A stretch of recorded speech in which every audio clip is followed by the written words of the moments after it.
Happy Crimson Tuesday! Ambrosine, Mousimus, Edenwait, Slat Studio, Bilkun. Yes, greetings. What a lovely, beautiful summer evening. Yes, it was a bit warm and muggy where I am, but it did cool down rather nicely. So, I agree. It is. It's been a lovely summer evening so far. And of course, yeah, sorry for the lateness. I did have soccer tonight, and that's why I'm late on occasional Tuesdays, because sometimes the games are on Tuesdays. But yeah. Oh, glad to be back. Artistic Coolies, happy Crimson Tuesday as well. Tonight is an art stream, and yes, Loom, and yes, unfortunately we don't have a Bobbin emote. Evil Tentacle, happy Crimson Tuesday as well. But I have some fun things to show tonight, and then yeah, we're gonna get into that new piece we're working on. Of course, behind me is the bucket with the fish, which there are some. I think they're follower emotes. Maybe the bucket is, but maybe the fish isn't. No, I don't know. It's not super humid and muggy here right now. It's supposed to be a hot week though, but so far so good. So far so good. Oh yes, Edenwith, you're here, so I will quickly do a developer update. I'm still working through the assets for the last gameplay room of chapter 6. And I do have something to show you. I've had this kind of implemented for a while now, but I'm going to show you guys the new museum basement incorporated into my latest version of the game. It looks pretty good. And Dan has sent me 3 new tracks that I need to put in the game as well. So that's exciting. Lots of stuff. Everything happens way slower than I'd like it to, of course. But progress. There's always progress. Go on on my Happy Crimson Tuesday. Happy Crimson Tuesday. That is developer update. It's going. It's going. And yes, the assets for the last gameplay room in chapter 6, they're about like 80% done, maybe 85% done. I mean, we're nearly there, but I need to kind of find how the endings are gonna work while I in the programming and in the writing, I think, because it's not quite there. I need to write and flesh it out a little bit more and to make it a little bit easier for players to figure out what to do. So there's still some work that needs to get done, but yeah, almost all the assets are done and implemented, which is pretty exciting. Cosmic Void 3, happy Crimson Tuesday. Yes, everything happens way slower is the game dev's definition. Judith Butler's letter, happy Crimson Tuesday. I will play the trailer, but before I do that, we have reached the critical mass of EGA developers in here, which means I will put down, of course, the modern text parser adventure game creator link in Nightbot. I'm not the only one making an EGA text parser adventure game. There are a few of us. There are not many, but there are a few. And I do want to shout out Cosmic Void, who's made 3 Tachyon Dreams games and Warp Cinema, and I played Warp Cinema and finished it, and it was very, very good. I liked it a lot. I love that style, Cosmic Void, so much. Yeah, so congratulations on getting the jam game done. And I love adventure games that have food as inventory items. I was overjoyed that you had food inventory items. Day of War is making Fortune and Glory. You can follow Day of War on Twitter at the Day of War. Kinney Games is making Signal and Echo Iris is Missing, and I did play and finish that demo as well over the weekend, and that was a lot of fun too. A lot of really creative parser interfaces. And who else? We have Mousimus, who has made Enclosure 3D that is released, and that is absolutely free on Mousimus's itch.io page. And that reminds me, I do have something prepped if someone does redeem show a cool thing. There is a certain thing that I wanted to show before, but after Mousimus told me that he was going to be releasing another game, and he's kind of publicly announced what that is, Castle of Matsumoto. And so there's something cool for me to show with. Oh, thank you, Cosmic Void. Perfect. Thank you. Mike Clam, happy Crimson Tuesday. Yeah, so many good EGA games, so many. Yeah, Phil Fortier has made 4 little snail track games. They're wonderful, and they also have a special text parser interface, a predictive text parser interface, which is really cool. And Slash Studio is currently working on Betrayed Alliance 1 and 2, redoing the Betrayed Alliance 1 graphics and working on Betrayed Alliance 2. There are a few of us, indeed. Disaster Squad, happy Crimson Tuesday. Yes, you're at work, just saying hello. Thank you for driving by, Disaster Squad. Disaster Squad, another game dev. and a solo game dev. And of course, there's a special place in my heart for solo game devs as well. And Disaster Squad has made 3 Cursed games in his Cursed trilogy and is remaking, kind of upgrading the graphics for Cursed 1, which is really cool to see. Eating with, when you want a project to be completed before it starts, it really about it is a glorious journey. It is. So AP, happy Crimson Tuesday. Okay, we're gonna do the trailer really quick first, and then I will show the cool thing that's somewhat related to Mousemus's new project that he's working on. Okay, I'm gonna turn this music off. I guess I should introduce myself. Happy Crimson Tuesday. We do this pretty much every Tuesday at 8 p.m. Eastern. I didn't stream last week. I got the COVID. It finally happened. I think probably at an outdoor event, like one of the Champal outdoor events, I probably should have masked, and I didn't. And that's, who knows where I got it from? I could have gotten it on the plane, but I mask on planes, and I mask in most indoor, like busy indoor places. But yeah, that outdoor venue, possibly it could have done that because there wasn't a lot of air movement, even though it was outside. So, lesson learned. Got to be more careful next time. But yes, barring that type of event, we do Crimson Tuesday on at 8 p.m. Eastern. Occasionally we get Dan, the musician, and we get to live compose music on stream, which is really wonderful. We will hear some of Dan's music in the demo introductory sequence, because I do want to show how the upgraded museum storage basement looks. But I'm going to play the trailer first. If you're not familiar with the Crimson Diamond, I'm doing everything except for the music. Dan Pollicar is doing the music, and I still want to release this year. I might start laughing more each time I come on here and say this as time continues to elapse, but we're gonna hope. We're gonna hope. Disaster Squad. If I had a heart, you'd be in it too. Thank you. Beta Human. If a person made a game with a non-standard 16-color set within the range of the EG hardware, would that meet your criteria to consider it an EGA game? What if the resolution was also 640 by 350? Yeah. No, it doesn't have to be a particular resolution. It doesn't have to be the default. But yeah, I mean, I will take a palette of 16 colors. Although everyone so far on that list has done the default palette, but I don't see why not. I don't see why I wouldn't extend that. I'm still 3 COVIDs behind you, JBL. Oh, that's a bit of a relief. Yes. Black Holes and happy Crimson Tuesday. Yeah, I've recovered well. So yeah, I went to soccer today. I'm like, I'll see how I feel, and I seem to be fine. Even though, yeah, I did skip last week's soccer game because I just wanted to take it really easy. But I seem fine, but we'll see, right? Like, that's the thing about COVID, you just never know. I could, months from now be in real trouble, but, fingers crossed and knock on wood that I won't be. I actually managed to get some Paxlovid, so that was good. I think that was a good decision for me. Try to keep those viral loads down, and I think it really did help with recovery. So if you can get your hands on it and you think it might be good for you, in Ontario at least, pharmacists can prescribe it. So that's a really nice way to have that done, and they can send it to you, or you can have someone pick it up for you even, which is really handy. But public service announcement, yes. If you do want to get your hands on Paxlovid and you're in Ontario, pharmacists can do that for you. It's one of those things. Pharmacists have gotten extended powers in Ontario where they can prescribe some simple stuff, and you don't have to go to your doctor for that. Okie dokie, public service announcement over. We're gonna play the trailer, and then I'm gonna show the cool thing. So let's do that.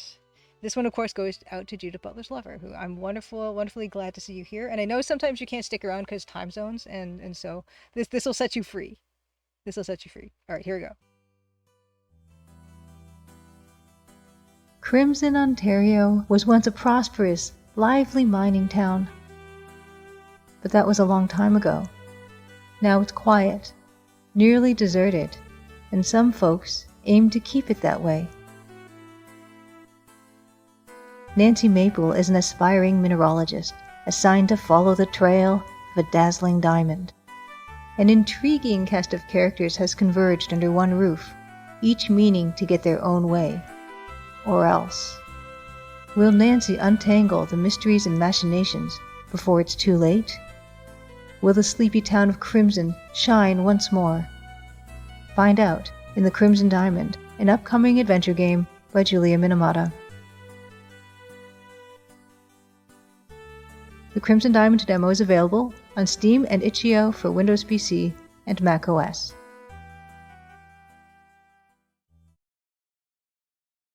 Okay, and I guess I should also drop my links. And yes, JBL, I hope the COVID has not it's not given you any long-term consequences, because that is a concern. That's like my biggest concern. Um, and it's still out there. It's definitely not over. So everyone be careful, and good luck if you do catch it. Here we go. Oh, let me turn the music back on. Okay, let's do the show and tell. Okay, I'm going to turn off the this thing chroma key to do this. Okay, Mousemas, if you want to drop the link for your new project in chat, please do. Mousemas, so when Mousemas shared these screenshots of the game he's been working on, he people always like they knew from the format what it looked like, what the game was, but I'd never played this game. But I do have a board game version of what people are saying that his game looked quite a lot like, and it's called Castle of I want to call it Matsumoto, but I know it's not. It's Matsumoto, Castle of Matsumoto, and you're working on that with. Can we say who you're working on that with? If that's okay.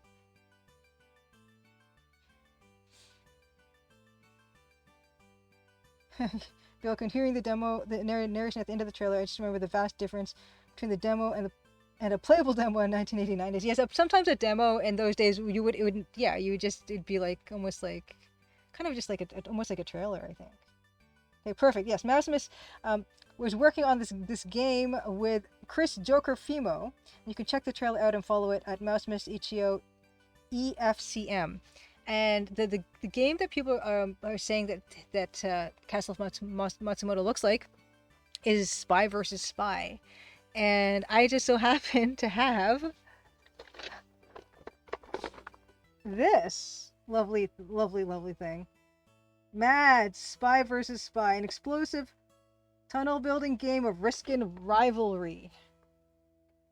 And I did not know anything about the Spy vs. Spy game, but Mausimus's Castle of Matsumoto looks kind of like ninjas going through a castle trying to steal stuff, I think, which sounds amazing.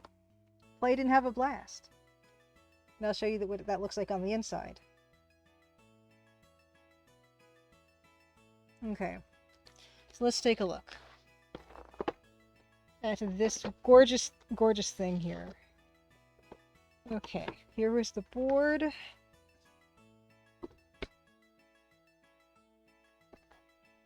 Okay, so we have this board here, and it's got some cute Spy versus Spy cartoons on the edges here.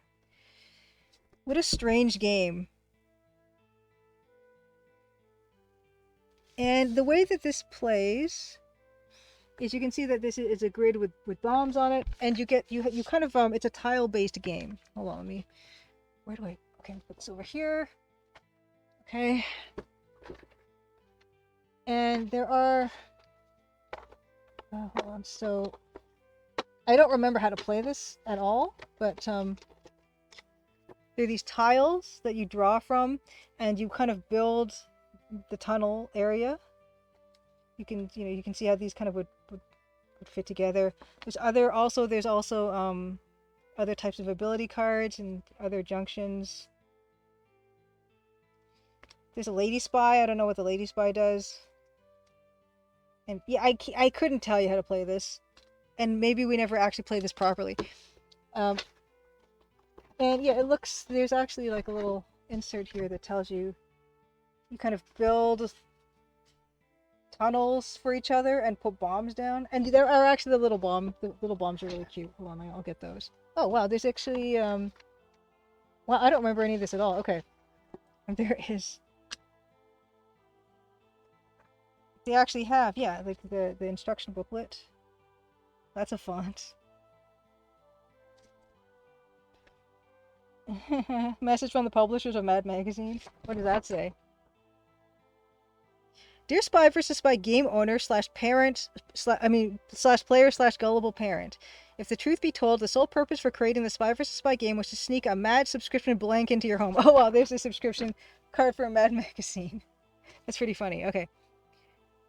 Quite frankly, now that we've achieved our goal, we feel really guilty about it. After much soul searching, we've decided the only way to ease our conscience is to offer you the following fabulous and truly amazing, not to mention spectacular and unbelievably not bad, money saving free books deal.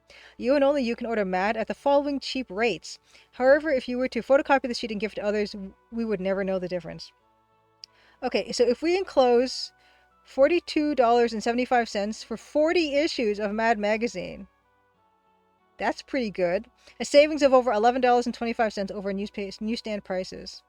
Also send me 11 free Mad paperbacks of your choice. That's a really good deal. So that's one of the deals on that. So you got a special rate on your Mad Magazine subscription, which is really nice.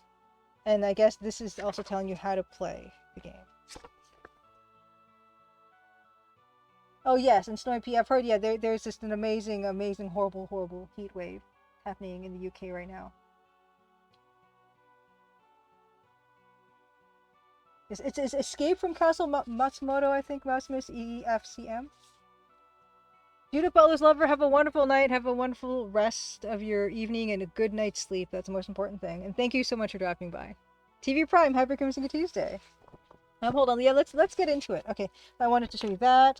Oh, this is just the same thing in French, I think. Okay, let's get into the pieces. I can't remember if... Oh yeah, there are. Oh my gosh, okay. So you get these trays. Oh no, hold on. Hold on, let me just fix my camera. 1 second. They're not figurines, they're kind of like standees. Hold on, let me just... this Logitech camera just needs a little bit of help. Un moment, s'il vous plaît. Moment. Okay, here we go. So there's these trays. There's, I think, four people can play this game. There aren't figurines, but there are these cute little standees, and so I guess you can choose which color you are. I don't know how this game works. I should probably figure that out. I don't know if I ever knew how to play this game. And the best part are these little bombs that are so cute. And they have different things at the bottom, so you can... This one says remove a tile. This one says move a bomb. And I guess the goal of this game is to build these tunnels and trap the other spy in a tunnel and then explode him. Oh. Is there anything else in here of any... I think that's it. Yeah, there's just a bunch of these, like a ton of these kind of building junction tiles you can see. Oh. What's this one? What's this green one? Oh, is it just a tree? I don't know what that is. Yeah, anyway, so that's the fun something. Spy versus Spy. Apparently that was, yeah, like a competitive kind of game where you would try to explode people, and Escape from Castle Matsumoto apparently looks quite a bit like that. It looks like a lot of fun. I love... It's not an EGA palette, but it's very Japanese woodblock print looking. Big bada boom. Yeah, no, Maximus, of course. I mean, I love your game dev career. It's awesome. And I don't know if we mentioned, but yeah, Chris was he one of the guys who worked on Enclosure? Is that a thing? Whoops, let me check this back. Okay, so that's that Spy versus Spy. One really cool looking game. I don't remember if it was a good game. You can probably find this on Board Game Geek, and they'll probably tell you it was a bad game. But it's a really cool little piece. Spy versus Spy. Alright, let me put that away. I got other fun stuff to show. Oh my gosh, Nancy, stop it. Oh, okay, sorry. Snowy P says, to clarify, the heat waves are everywhere in Europe except the UK, really serious in Greece. Yeah, I saw some, like, on Twitter, I saw some, like, footage of Sicily, that the road was on fire, and I really feel bad for those people, because that should not be. Another thing I'm working on is the cross stitch is slowly making progress. I didn't work on that as much as I would have liked, but there it is, with my EGA palette. Oh, Bilkin says the NES game of Spy vs. Spy was really good. It was simultaneous, two-player split screen, very advanced for the NES, I always thought. Yeah, that really is. Oh, cool. Anyway, says I met someone yesterday who had a tattoo of a faceless person, which reminded me of the portraits from recommendation deck. Fortunately, I had my playdate on me and was able to briefly show off the game in the playdate. That's fantastic. Thank you for showing that, Edenwaith. Um, Speaking of, well, I mean, this isn't a really good segue, but speaking of art, yeah, let's just show this one next. Now, I'm gonna give a shout out to wonderful, wonderful streamer Robot Spacer. And Robot Spacer, not too long ago, had a birthday stream, and he shares a birthday with Garfield, and he drew these wonderful custom Garfields, these Garfs for people, people's request for channel redemptions. If you love watching somebody play like a really chill stream of somebody playing adventure games, new and old adventure games, and also maybe some really I don't know if you had a Mac nostalgic world builder. He's creating a game in world builder that he's also porting. Here's the segue. He's also porting that to the Playdate as well, which is really cool. And I received my Garf in the mail. I'm really excited to share that. Look at this gorgeous Garf. This is Nancy Maple Garfield. She's listening to the conversation against that door. And there it is. It's a certified Garf, signed and everything. Love it. Love it. And One-Eyed Freakbot, thank you so much for the raid. Happy Crimson Tuesday. What have you been up to? Yes, this Garfield. Look at that. Look at that. Love it. Love it. I want to get that frame. So that's a fun thing. That's an unsolicited, no points needed, but because I just wanted to show that, of course, who wouldn't? Yeah, what were you playing One-Eyed Freakbot, and how was that going? I want that. I don't know how people get that tag where if they shout someone out, they can you can see what they're playing. Ninja Warriors, gotcha. Oh, let me give you a shout out here. Ninja Warrior, shout out at. Thank you so much. Good to see you. Hope your week is going well. Okay. Another thing I do want to show. Oh, let me turn this filter back on. Another cool thing I wanted to show that I started a couple weeks. Well, no, was it just last week we started? I guess so. Only last week we started it. This. I am doing a collaborative Let's Play with the Level 0 NPCs. And Level 0 NPCs is a YouTube channel. And there it is. Nightbot has the link. If you just look up Level 0 NPCs on YouTube, you should be able to find them. And of course, it's no secret that I love the Colonel's Bequest. And I'm a fan. I've been a fan for years of Level 0 NPCs, their Let's Plays. And it's finally come to the point where they're playing the Colonel's Bequest. And they graciously invited me to come on and Let's Play with them. Which I'd never done a collab. Well, that's not true. I did one collaborative Let's Play with Skippy Granola back in the day of the 3 Hugo games, which was a lot of fun. But this time it's like with 3 other people, and you can see that. So Matt, who is the artist here, so Matt is the bard on the far right. He drew these wonderful things, and he asked me what my D&D or Pathfinder class would be, and I'm a rogue at heart. Speaking of, yeah, stuff like spy versus spy and ninjas and everything, and he drew me as a wonderful rogue, which I love so much. So far right is Matt, the artist, and then there's Alex, and then there's me, and then on the far left is Luke, and it's a wonderful time. I'm having so much fun with it. The first 2 parts of our Colonel's Bequest Let's Play is on the channel right now. It's very silly. It's very rambling. If you're looking for an efficient Colonel's Bequest Let's Play, this is not the one for you. This is people who are just having a good time. And the conversation goes all kinds of places.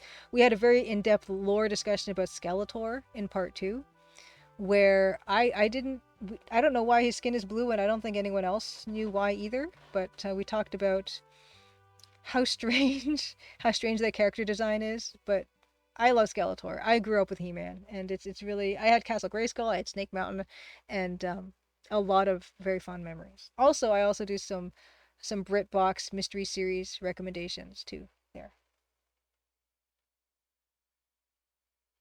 Oh, okay. Oh, Master says, I think Twitch added shout-out command that adds a pops up and join us. Oh, you know what? You're right. They do. Okay, let me try that one.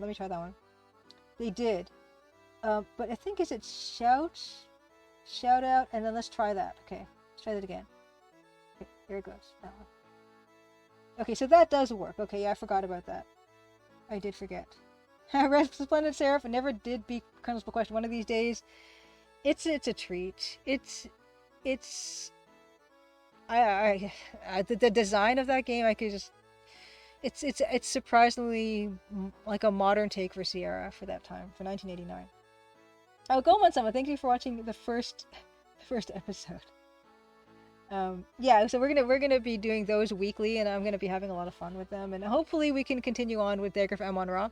I do the worst accents and voices you've ever heard. Matt's really good. I'm terrible. So I'm sorry. I apologize in advance. Is Skeletor a rogue smurf? He very well may be. Oh, what I'd freak, but you had the Castle Grayskull place that used to put it next to the Ghostbusters Firehouse. I love it. I love how kids play. I love it. Had the Ghostbusters and He-Man team up against Skeletor and a Legion of Ghosts. That is epic. I love it. I love it, love it, love it. Oh, good, Bill Canula. You like the rambling? Good. Yeah, like those guys they're really great conversationalists, and yeah, it's just hilarious the whole way through. So good times, good times. I heartily, heartily recommend their YouTube channel. They have a ton, they played a ton of Sierra games. They have played Codename Iceman, which is I'm glad someone did because I'm not going to play that game. They played Gold Rush, all three travel routes. They have Horror Month every October where they've been playing Phantasmagoria. They've played Manhunter 1 and 2 all the way through. Just in as far as they can get in that game in a month, and it took them like 3 or 4 years to get through both Manhunters, but it's so much fun because it's something to look forward to. And they're going to be doing Crawl Timber soon, which I'm going to be there for that, I hope, too. And that's something I don't know anything about. I'm really looking forward to it. Dr. McKellar says, watched part of it, thought your accents are great. Thank you. I have to practice.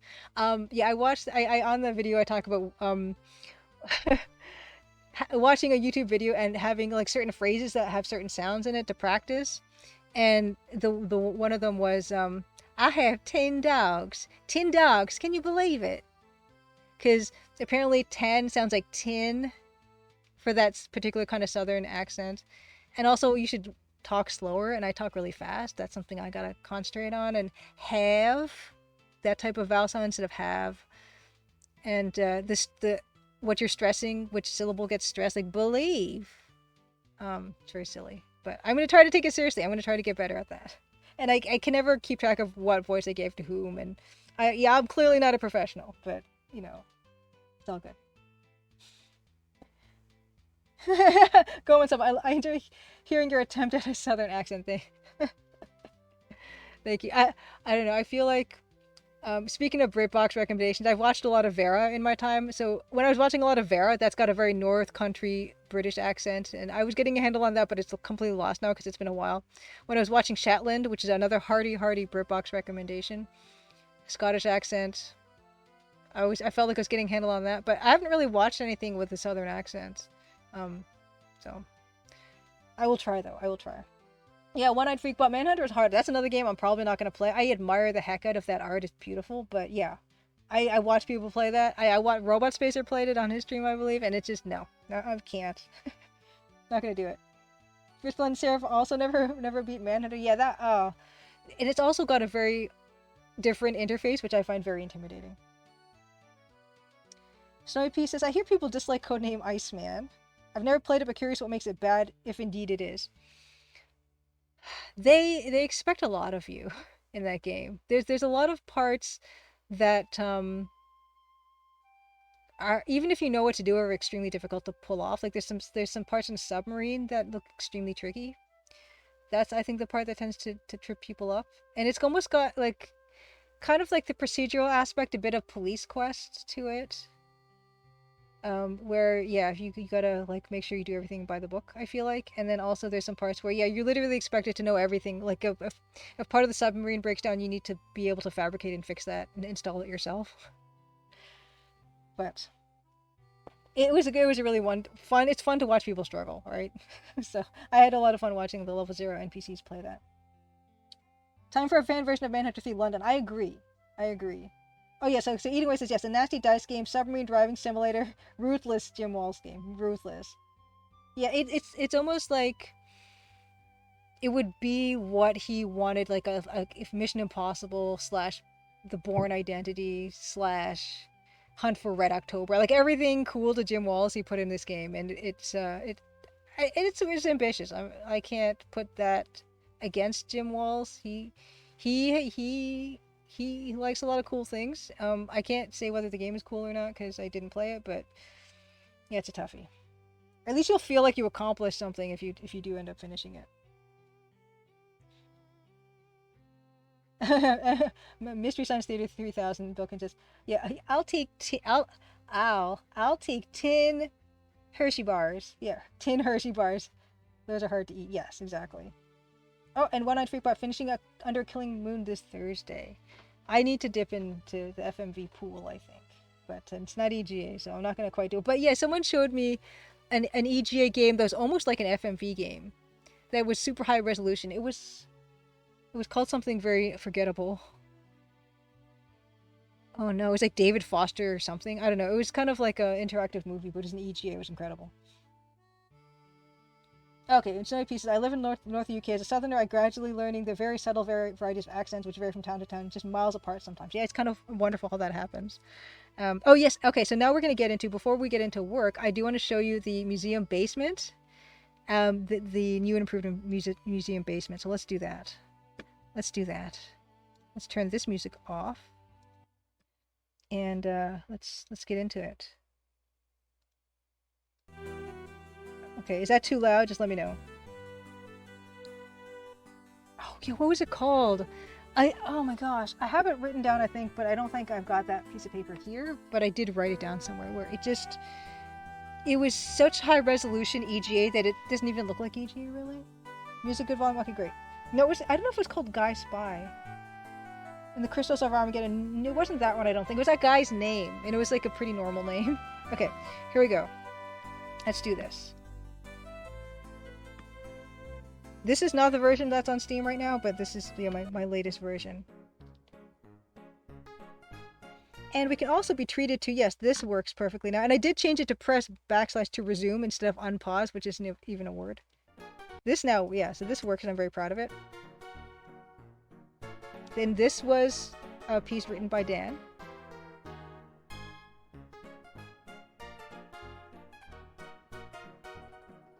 Yay. I actually really, I find the pause really helpful even just for me so I can take screenshots. Pause the pause is excellent. I love it. I'm just gonna just do it for fun.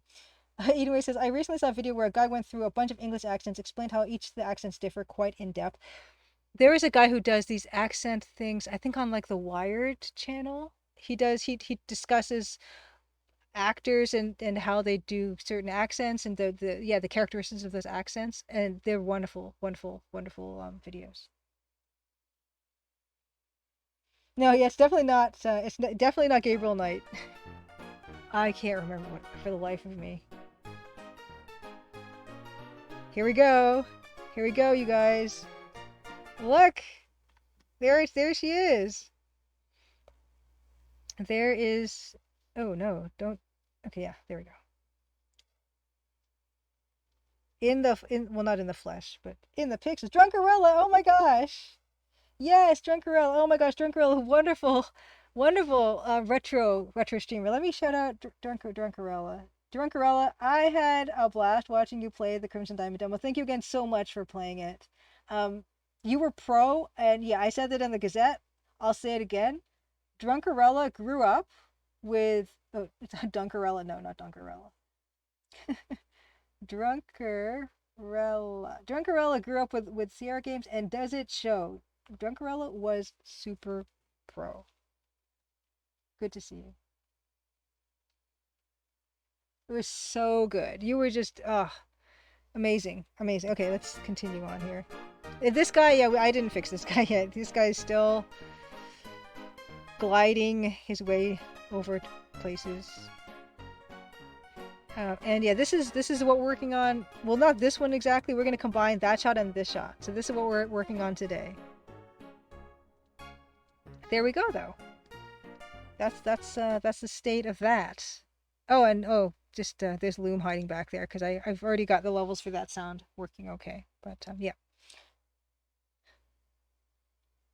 Oh wow, Drunk Gorilla says Crimson Diamond was a fun.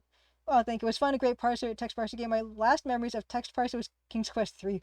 Yeah, Shudder indeed. Oh my goodness. I can't think of a more challenging text parser game because there's a time aspect with Mananan coming around and you those spells in the spell book. Yeah, that's it's very unforgiving. He probably's got roller skates. TCD intro is gonna make some serious EGA history. I'm pleased with it so far, but you know what I should have just done. You know what I'm gonna show you that guys that again because then we're gonna just ooh nope nope nope okay we're gonna yeah we're gonna do that again because I do want to show you the rest of that the art. Alt, oh menu. Why is this now this? No, don't be this. There it is. Okay, great. Yeah, why don't we just run through and just see how much we have left to go, in fact. And I won't pause it again. Real Lady Alpha, you love King's Quest 3. I love the way King's Quest 3 looks, and it's one of those games where it has food inventory items, and I love food inventory items. Oh, Grindislav, happy Crimson Tuesday. Good to see you. Grindislav, of course, wonderful, wonderful game dev. Currently working on Rosewater. And I know, yeah, Grindislav and I both did not stream last week. Grindislav, are you streaming this week? And if so, what are you streaming? And the cat does blink and wags its, lashes its tail a little bit.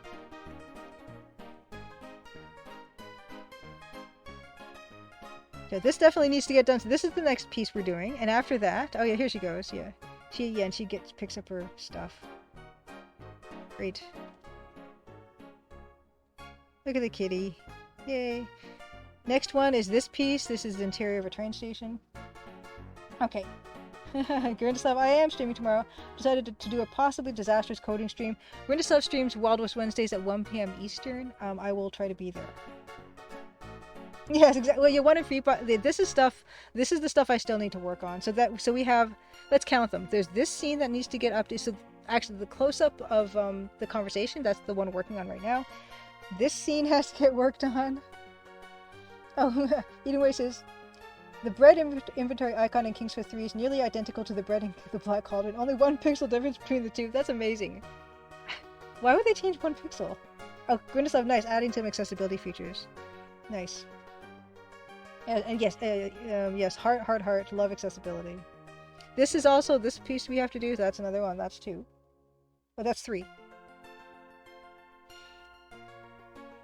Oh my gosh, Snowy Pieces. Speaking of King's Quest, in case anyone is interested, the first sub 50-second speedrun of King's Quest was achieved earlier today. That's fantastic, Snowy P. Who did that? That's amazing. Yeah, the train station is going to be a while. The intro feels quite fast-paced. Oh yeah, I was kind of just buzzing through it. But yeah, I mean, all this stuff can be adjusted, and that's what I'm talking about with that last gameplay room for Chapter 6. There's going to be a lot of adjustment that I'm going to need to do. Tavorius, Lissai, spent a long time outputting a render only to discover I left a roof off one of the buildings. Oh no. So I guess I'm here for a bit before I head home. Happy Crimson Tuesday. Happy Crimson Tuesday, Havorius. Havorius is wonderful. Speaking of speedrunning, Havorius is a speedrunner. Has been working on LeChuck's Revenge, I believe, right? Shout put. And how's that been going? Oh no, don't come back. Okay, so this is 4. So this little vignette that hopefully won't take too long, but of course oh no, I say that now. Okay, stop it. I want to see the whole. Okay, there we go. Okay, Santa Claus. Okay, Santa Claus 586 got it. He's the grandmaster of text parser speedrunning. I think Santa Claus has got the record for Crimson Diamond demo speedrunning. So yeah, I'm not surprised.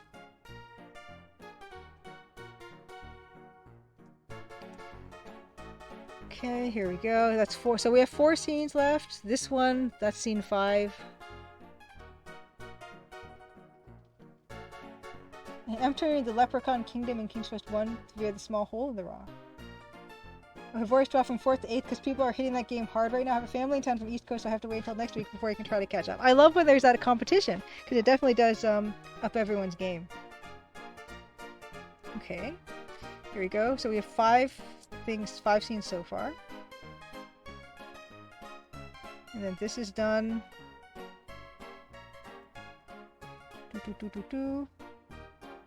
Oh, Santa actually didn't have the world record for King's Quest 1, but got the top spot back. Exciting!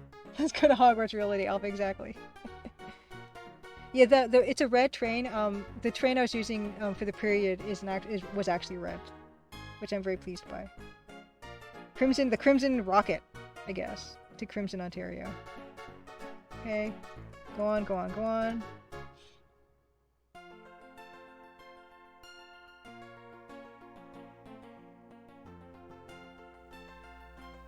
And also, Dan did compose a song. Oh yeah, this is another one. That's 6. 16.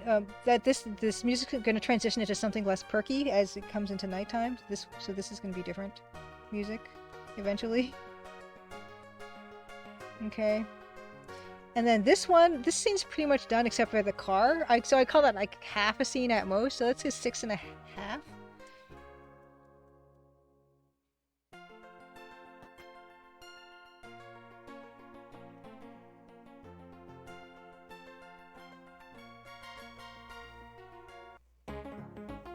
6.5. We have 6.5 scenes left before all of the introductory sequence is done. So, here we are. And yes, the pause is working great. Even in the middle of an action, a blocking action, that works. Also, the part that wasn't working before was flushing the toilet and then pausing. It works now. I'm very, very happy. Eh? So happy. So happy. Yeah. Wunderbar. That's it. I'm very, very, very proud to show that to you guys. Progress, like I said, slow but happens. It's slow but it happens. Okay. And then there's Bobbin, tiny little Bobbin.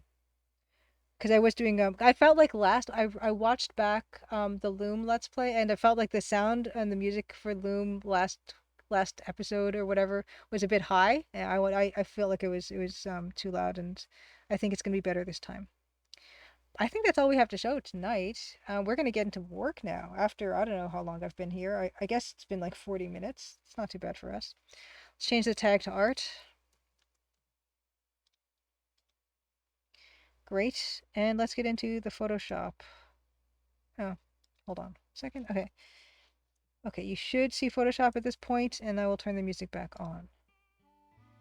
Yes, Grindelwald, hooray for pausing. It works perfectly.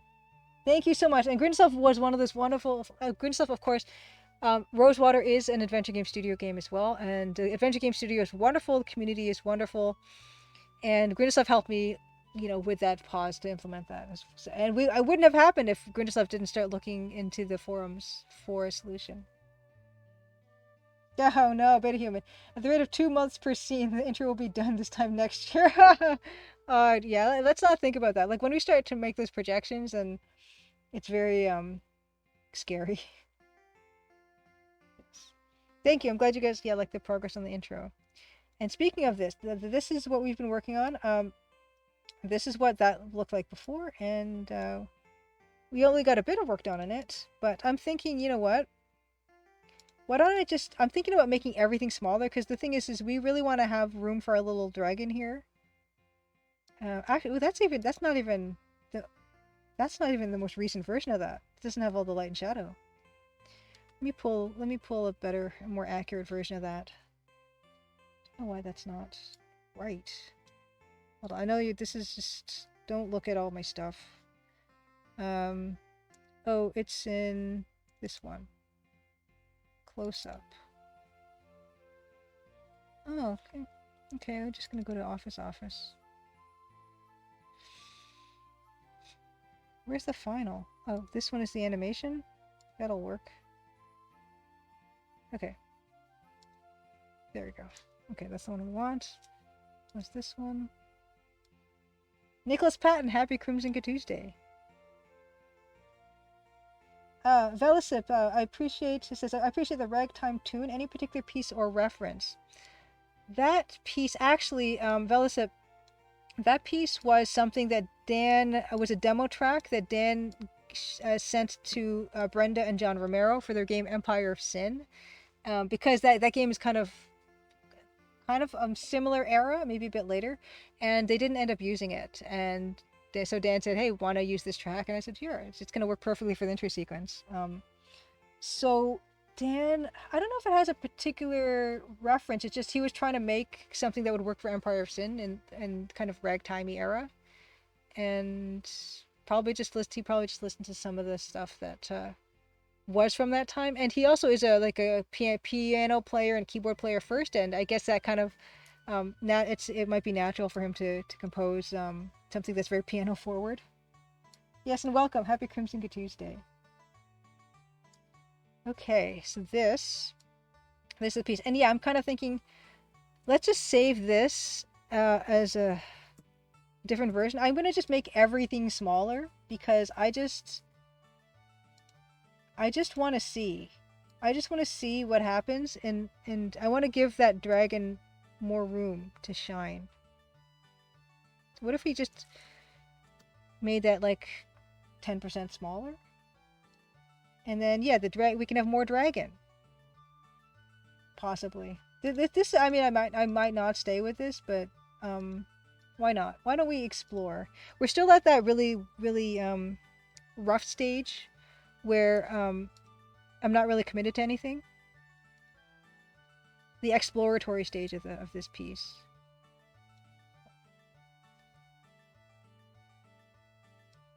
Yeah, just everything's going to be super rough. Because there's no point in doing the detail if you're not sure exactly what that's going to be like. Yeah. More dragon. Exactly, more dragon. We want more dragon. Drag the dragon. Yeah, he's Rise of the Dragon, so that's like Roddy. Maybe. But yeah, I mean, why not, right?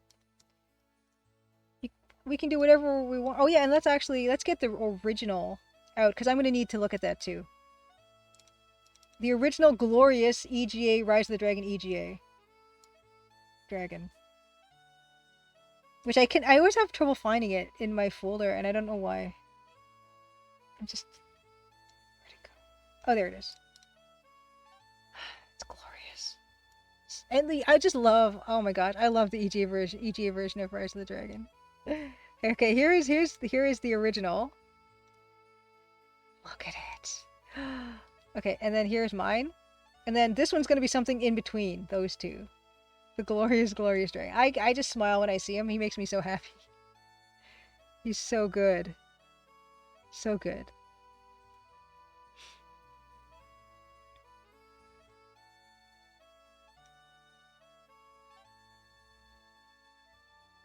I've only played the Sega CD version of One Eyed Freak, but yeah, that one has like a real greenish cast. And actually, if you look up Rise of the Dragon on YouTube, most of the playthroughs are the Sega CD one.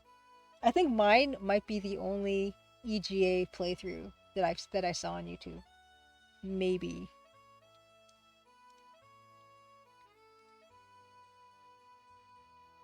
But I think that game looks really good in EGA.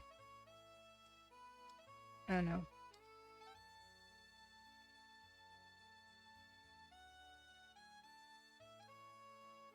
What's that stuff? Oh. So that's gonna give us a fair amount of more dragon, which is what I want. I just want as much of that dragon as possible. He's the best.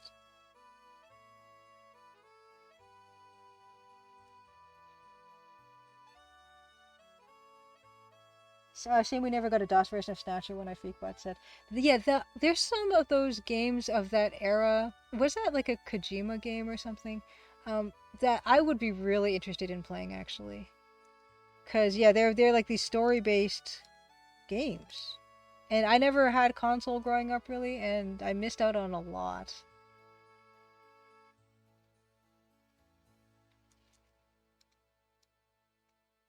So yeah, I mean, I kind of, it made me sad for his little dragon head to get cut off. I'm really pleased that that might not be the case. Just rough him in a bit more here. He's so great. He's so good. His little face. And then we can maybe do some more wonderful, wonderful dithering and stuff on him. And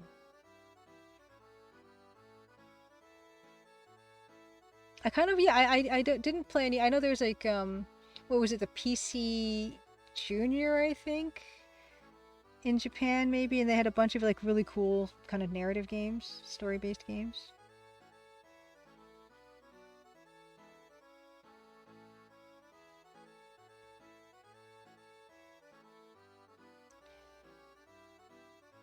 Just the fact that it's a completely different style, I find amazing and really interesting. Because even within like the DOS game stuff, like the stuff I've been let's playing of, you know, Personal Nightmare and Last Half of Darkness, even like Morphil Manor, they're so different feeling from, you know, what we consider like the usual stuff, right? And I'm not saying that they're awesome, but there's something really cool to see and to learn from those things. Yeah, I like seeing more of our little guy here. I'm gonna do that. I'm gonna keep it smaller. I like reducing the size by 10%. I wanted free fun. This Last Half of Darkness scared the crap out of me. My grandparents had it on their computer. It's it's really effective, isn't it? You know, this just goes to show. I would kind of love to do a horror game, just a little horror game. Actually, I should put this guy over here so I can see what I'm doing. Because I should look at both of these guys. Surprisingly, yeah, amazingly effective.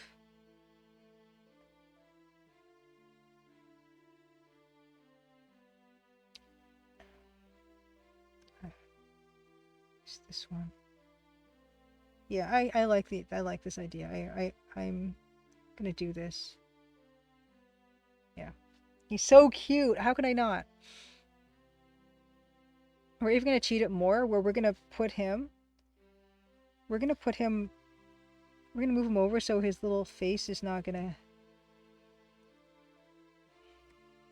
Oh no no no no nope! That's not what I wanted. I wanted this. Yeah, we're gonna move him over so his little face is not as. It's gonna be maybe colliding a little bit, but not too much. Well, look how small the pixels are. Oy. Wow. Oh no. You know what? Wait. This is not the right. Oh, it is. 320 by 2. It is 300 by 200, but the pixels are really small, and it's kind of making me scared. That's the size of the pixels? Oh my goodness. Wow. Okay. It's fine. I got really. I'm suddenly very intimidated because I just saw how small these pixels are. And I just know that it's going to be a lot of work. That's okay. What's the rush, right?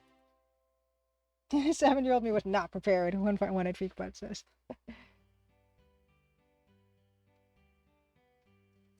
I found all those games scary. Even I found Hugo's House of Horrors scary with the mummy and stuff. Very scary.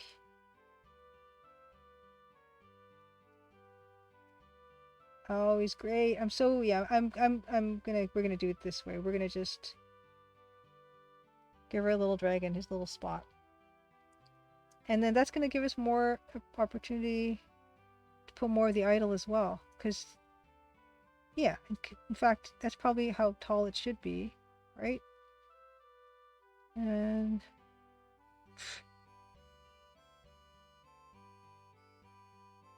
there, kind of what what it looks like. And that means we could also have more of the eaten away Nazi insignia on this crate. So I think actually this is probably a good idea to do this. Because it's actually fun to get to work on a different resolution that's not game resolution. I say that now. Oh, the face. It's got like a stand. kind of bothering me that it's not even in the rough stage of it, it's not right here. And this is where the mouth is. And then here's the nose. Oh, why? Oh, the nose has to come out. Terrible. I can draw, you guys. I don't know if I can or not, actually.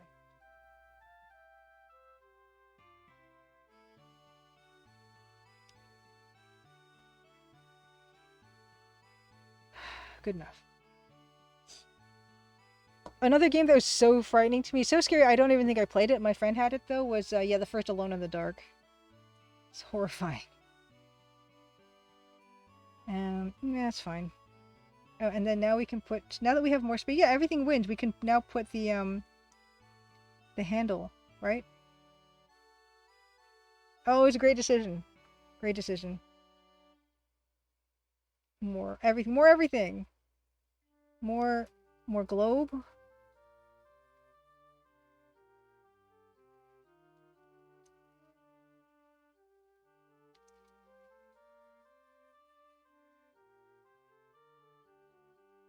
More globe.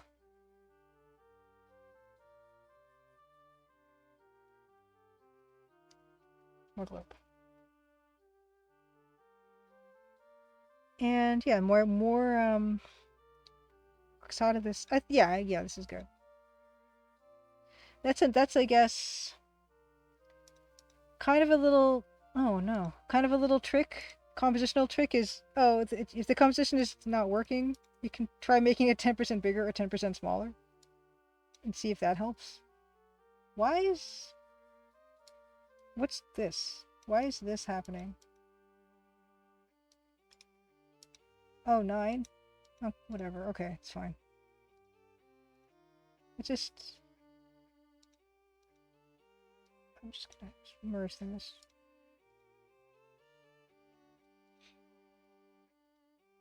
Yeah, what was saying? Yeah, reducing your composition, because sometimes it's like you too zoomed in, giving it more space to breathe, like making it like 10% smaller or 10% bigger.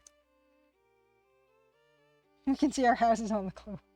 Yeah, that's like, I don't know what these continents are supposed to look like, but now I'm gonna have to actually, be a little better about accuracy. And I guess I should decide when I'm gonna get into Loom. I'm not sure. Because yeah, we did start late. We started about 8:40. I don't know.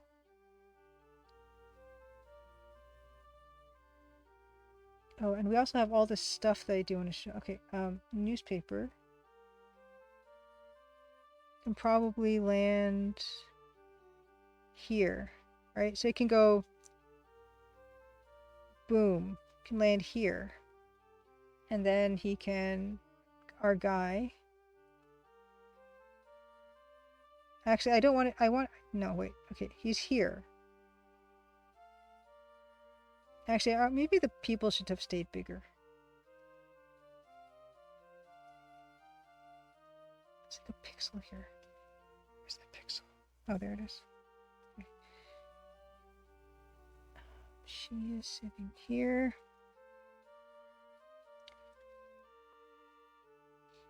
Had a unicorn continent. Nicholas Patton asks, when you were finished with creating the Crimson Diamond, do you plan to save whatever template used for developing the game if it was custom made? It's, yeah, there's not really a template like that you can just easily plug stuff into. But what I was thinking for sure is after I finish the Crimson Diamond, I'd like to, yeah, like strip all like the stuff out and have like, yeah, have a template of my own that I can plug stuff into for the next game. It just have things better organized because I didn't organize anything in in my game. It was kind of just all created as I needed it. And I would like something that's kind of better organized. I just used whatever the most default template is in Adventure Game Studio, and there's like nothing beyond that. But yeah, I would really like to have something really super clean and that has all like flags categorized and like all my, the way that I've got it organized in modules and everything now. I've learned a lot from beginning to end. Actually, I kind of like them smaller, but of course the top of his head is missing, which is bothering me. So let's give him a top of his head.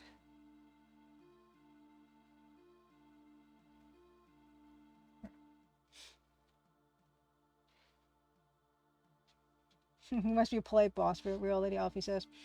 He doesn't slap the newspaper down the middle of what she's doing like a dramatic movie. I mean, I'm trying to, like, that's the part I'm trying to work on now, is just trying to block it. Like, how, like, where is he going to throw the newspaper, and where is he going to stand, and is he going to, like, I don't, but also there's the gem bag that I feel like, so he can put it here, because I want them to be able to both see it when he's talking, so they could end up being there. And then the, you know, kind of obscuring the gem bag, but that's okay because we'll still see all that stuff. Gem sack has, yeah, these round baubles in it,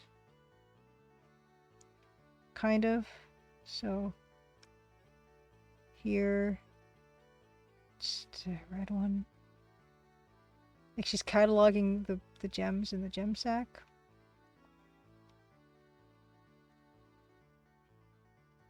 Yeah, that's fine.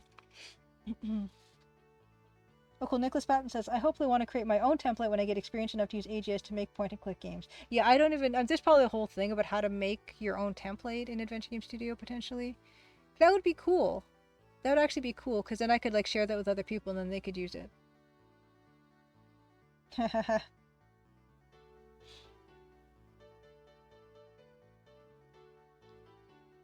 Oh my gosh. Mouse says, do you still remember the moment you did file new in AGS to start the Crimson Diamond?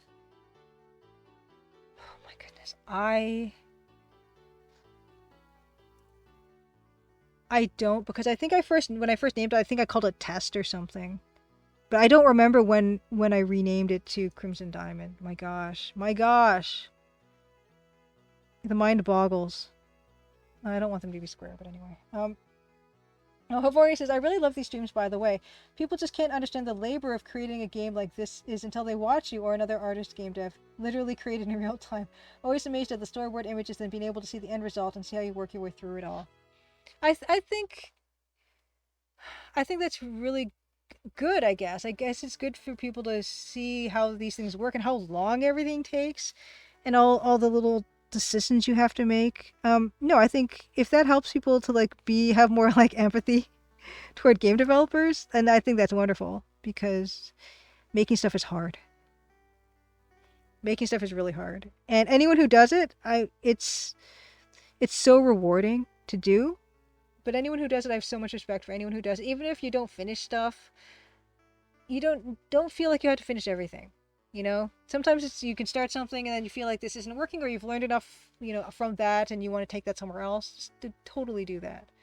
But finishing something is a pretty special thing too, as well. But just create, have fun, if you can, and just learning. The learning part is the best part. Learning by doing. Reality Elvis says, what if the newspaper hit the bag and gems spilled out in the middle of Nancy's work? I like that idea.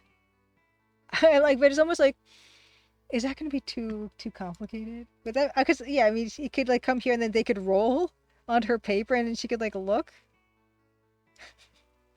That's kind of like an appealing idea for sure. Like they could just, she would be like, hold on.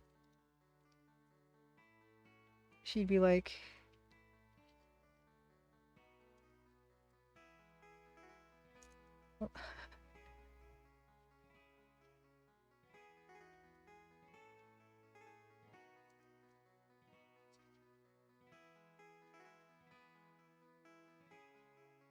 like this.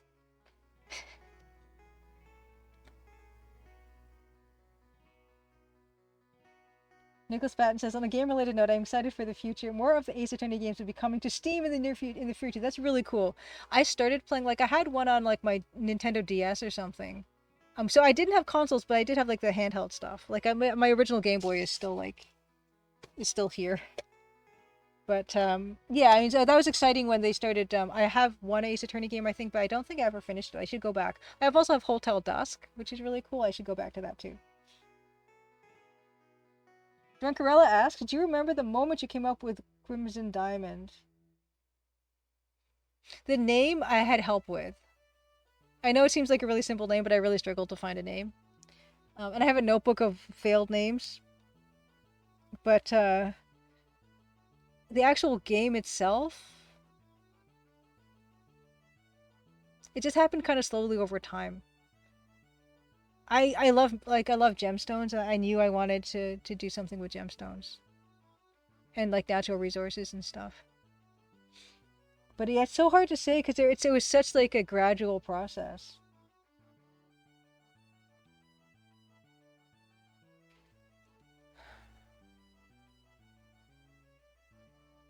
Yeah, it's really hard to say. I think I came up with the setting first of like the lodge in the woods and then came up with the diamond aspect of it. Oh, good, TV Prime. I'm glad that your Twitch is working now.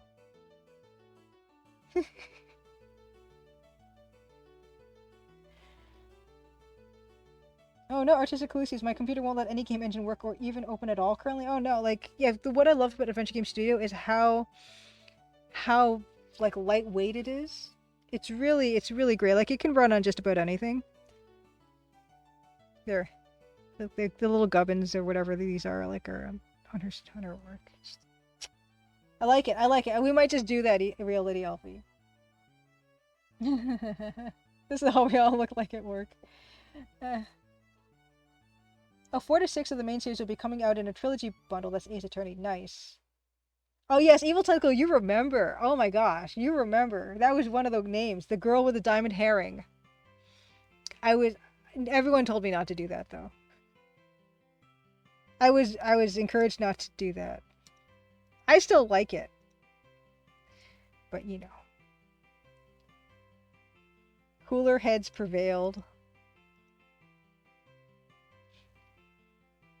Oh, not a whole notebook, but like a few pages. Put all the rejected names as book titles on the little bookshelf. Wouldn't that be funny? That's a great idea.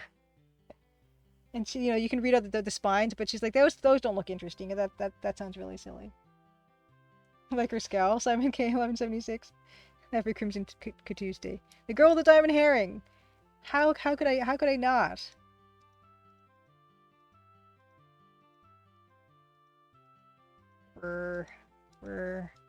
Okay. The next thing I think I have to resolve is yeah, how much of the angel is definitely going to be in this.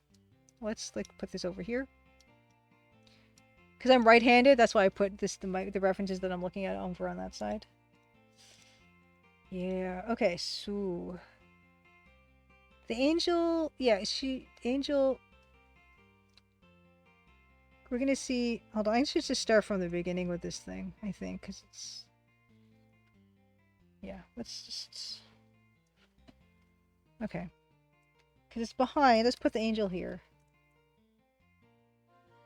Something for pixel hunters to hunt for. Yeah, well, there are tons of bookshelves in the actual lodge. That is a possibility. Like, it could be like, oh, this bookshelf is full of like pulp mystery novels with odd names like The Girl with the Diamond Herring. Book title. You guys have the best ideas. This is another really a benefit of doing this on stream is you guys have wonderful suggestions. And like this room especially is full of your suggestions. Okay, let's see here. We're gonna put, oh my gosh, wait. There's just erase anything that's in that area. Okay. Angel. Okay. How's this gonna look? Here. And oh, this has to be extended, I think. This is where the Wadget Eye. Oh no, I put that on the wrong layer. This is where the Wadget Eye thing's gonna be, so that's gonna need to be more like this.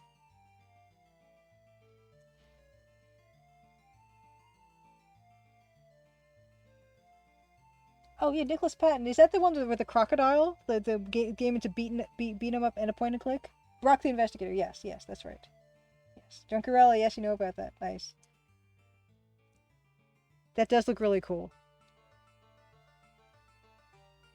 Okay, so this is going to be like this. So that's where the angel's going to be. And then you'd see maybe like knee. You'd see knee and arm like here. And like maybe, yeah, maybe you'd see that much of it.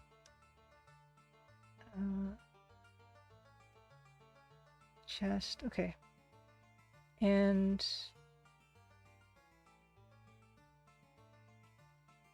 okay, so this is where the leg is. This is the arm here. I know it doesn't really look like much now. And then this is where the head is. Oh, there has to be a neck. There has to be a neck. And then there's a head here. That's exactly looks like an angel.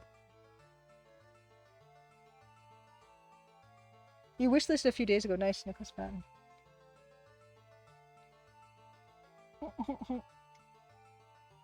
Nicholas Patton says, you know what would be cool to see? Imagine if that dragon statue had a missing gem for an eye and finding a replacement for it opened a secret compartment. This unfortunately is not a playable scene. Ooh, and I'm just looking at my dragon, speaking of the dragon, and he needs to be taller. Whoop, whoop, whoop, whoop, whoop. Here we go.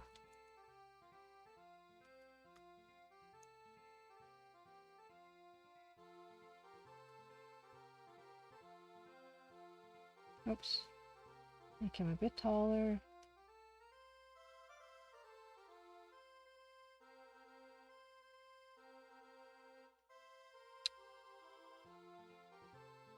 And actually, oh no, because this we're actually gonna come almost to the top of this. Looking, okay, so this is the top of the dragon head. Okay, we're not gonna see the top of the dragon head. That's pretty clear. Okay. It's gonna be just slightly cropped out. Looking at where it would be in line with the crate. That's fine, though I don't mind that. Okay. Because we're still gonna see most of his face. Okay.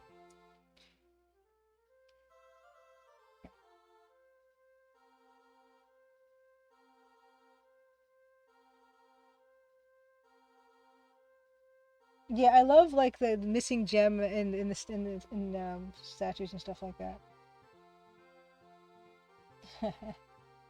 Maybe in a sequel. Oh, Drunkarella, did you play Punching Nazis? Did you play I guess either Fate of Atlantis or Last Crusade? Yes, Alouette, Janta Alouette. I have the music on really low for myself. Okay. And okay, no, that's good. That's fine. And also I think this has to be taller as well. I know my game Nazis. Fate of Atlantis. Oh, nice. So did you finish that, or are you working on that right now, Drunkarella? I never finished that game. I didn't own it, actually. But I think it's obviously, yeah, awesome. Only Enters played both. Nice. Ooh, character descriptions too. Oh, nice. Yes, a Sophia. Sophie, what's her name again? Hapgood, Lovegood.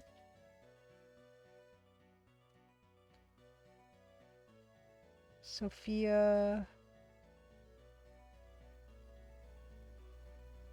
I guess some of the dragon's gonna have to be a bit behind. That's okay.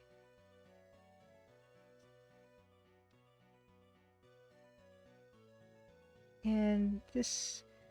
Actually, the nose is in line. Okay, so this is something else I have to fix. The nose of this idol is going to be in line with the handle. Okay.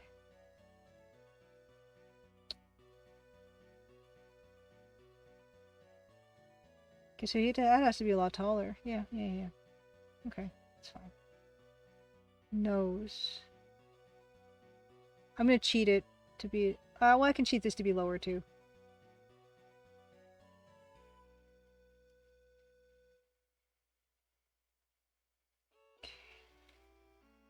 This is going to be there. So, and the nose.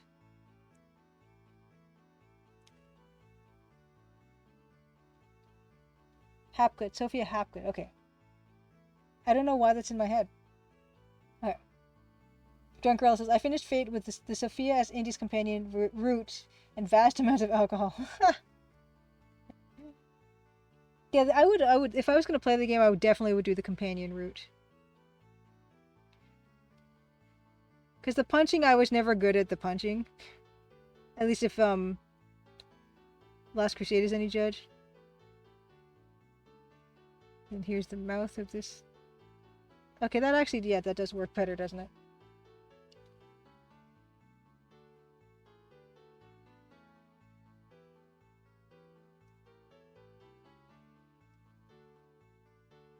Oh, cool, you're making a story of, Ghost Supernatural Ghost series. Oh, so Bill, can you say Sophia Hapgood? I think her name after they named her after the word philosophy, like Sophia. Okay, Sophia. Since the focus of the MacGuffin was something ancient Greek. Oh, Real Lady Alfie, you have Wikipedia Alouetta. What's the story on Alouetta? Dante Alouetta.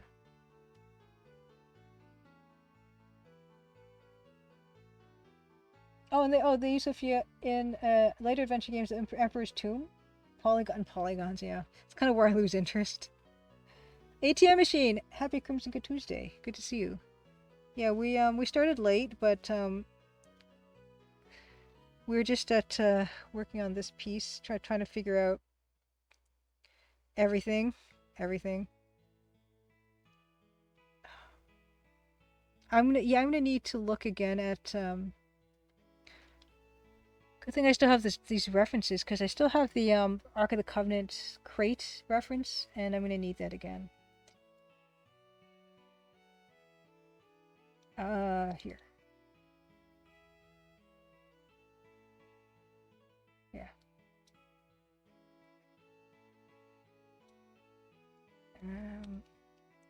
If I wanna. Oh, you know what? I also have, I think, a reference for like an action figure or something. That is that.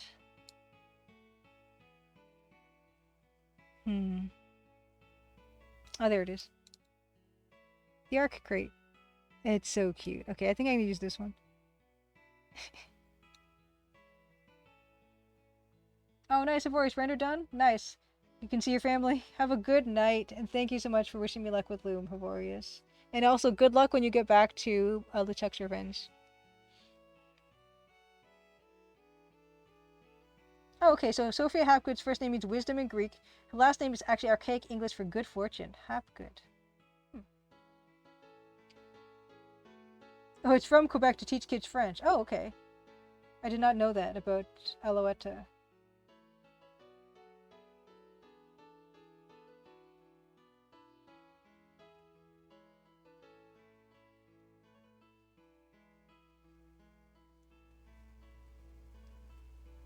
Oh, wow. Okay, Snowy Pine says, interesting sprite fact in case anyone is interested. The sprite for the Neuropsal stage prop near the start of Fate of Atlantis at the theater is based on the same sprite as Chaos from Loom. Oh, I love stuff like that. That's cool. What never was. Puzzle game. Okay, let's look at that. Okay, I'm going to just look at what never was on Steam. Kind of hard to Google. What never was game. Steam. Globe. Cool. Okay, we'll look at the short story-driven first-person game. Cool. Okay. Oh, you have the press buttons on the globe. Okay. Let's see here. So this is where I'm not gonna put yet the Nazi cross, but that's where it would be here. And then the It's got like W feathers. And then we wouldn't see the top of it. Oh, we probably would see the top of the head because the lid is actually not far away.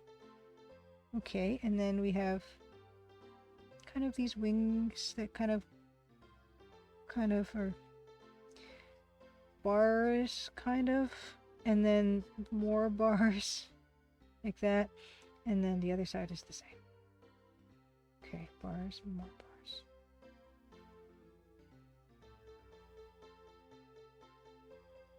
Okay. And then there's some lettering here. Lettering. Okay.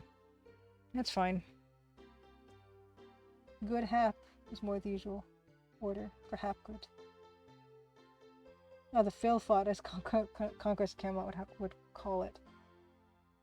Yes, the Tapestried Merlin's room. Yes, ancient sun symbol. Because there's that. And then we also have this is going to be our yeah, I'm going to have to go digging again at all my references. But that's good. They're easy. They're at hand. But yeah, this is where the wedged eye will be, and then there will be like other ones, like the feathery one, and then the bird one, which is a pretty standout one, right? And it's kind of like they're done in kind of like that, and then there's gonna be cracks in it. But then yeah, this is kind of gives you the idea that this is part of a something. And this part, yeah, I gotta do the same thing. Where it's kind of half. I need to, yeah, do this properly, I guess.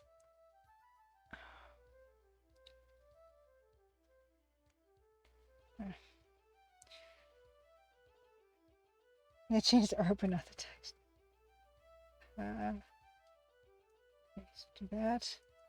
And then this is the basket weavy bit. And of course, this is all just super rough. I'm just going to go over this all again, which is very inefficient. There we are. And then this comes here. Just to get, I still am working out, feeling out what exactly is going to be going on with this. So, it's okay. This is all in the exploratory phase still.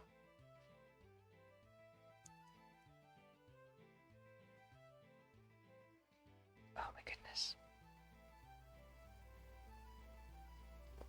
Let's see, what should my projected loom start be? Okay, because we started 40 minutes late. I usually start from 10:30 to 11:30, so I gotta, well, let's just make it half an hour late to be easier. So we'll start loom at like 11, I guess. Inefficient but critical for competition. I think it is. It's helping me get a sense of it, you know?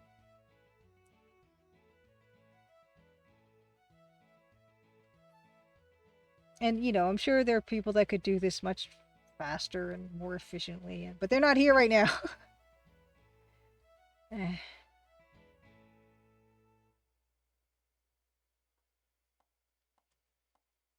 You're stuck with me.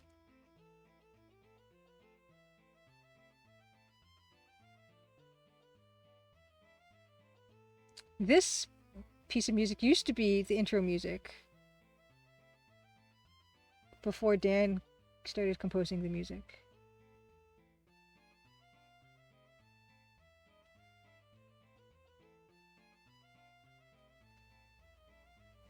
You don't need them. This is more fun. Let's do everything, yeah, the most inefficient possible way. And that seems to be what I feel like I'm doing constantly. Yeah. I still remember the first online article that was ever written about my game, and it was like in like 2018, 2019 maybe it was. It was for adventure gamers. And I hilariously said that the game would be finished that year. I, which is the absolute most misguided thing. I can't even, like, I just can't do anything but laugh to think that I thought I would ever have thought that. Who would have thought that? No one. And I'll probably laugh just as hard at the end of this year when this isn't finished. So, you know. Massimo says, do you often scrap some of your work? You try an idea, but it didn't work. Yes, I actually did that yesterday. Well, I didn't scrap it. It's still there in case I can make it work. But there was like an animation that I was trying to do. And it was, well, I mean, I don't think it's spoiling anything because, well, I don't think it's spoiling anything. It's kind of like this idea of having a firelight effect.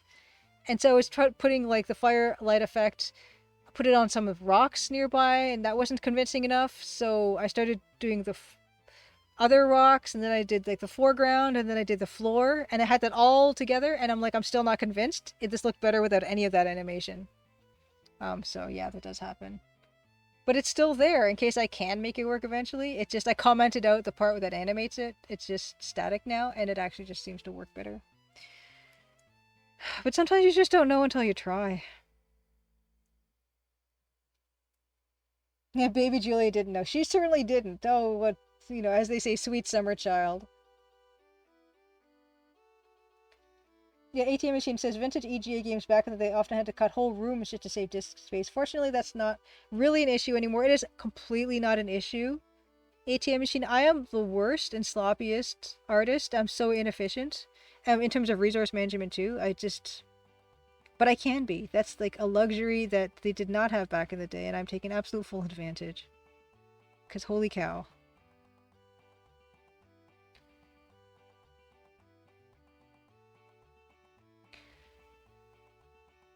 Oh, wrong layer. Wrong layer. Yeah, I don't have to be clever. But I do respect a lot the people who are still making stuff for like making cartridge games and stuff and making like real like Commodore games. That's amazing. I don't got the smarts to do that stuff. I'll settle for the look of it.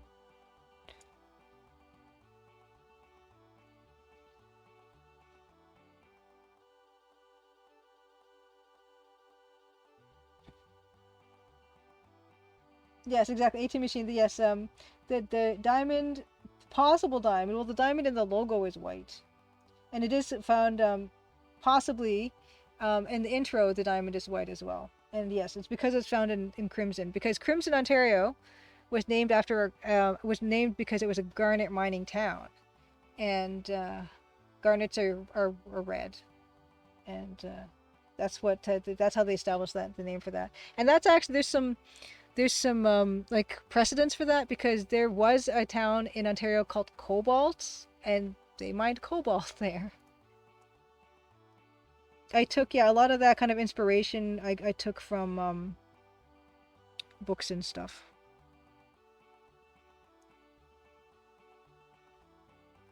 Oh, excuse me. Oh my goodness, am I yawning? Oh my gosh, that doesn't usually happen. Scarlet Emerald and the infamous Eye of Argon, for instance.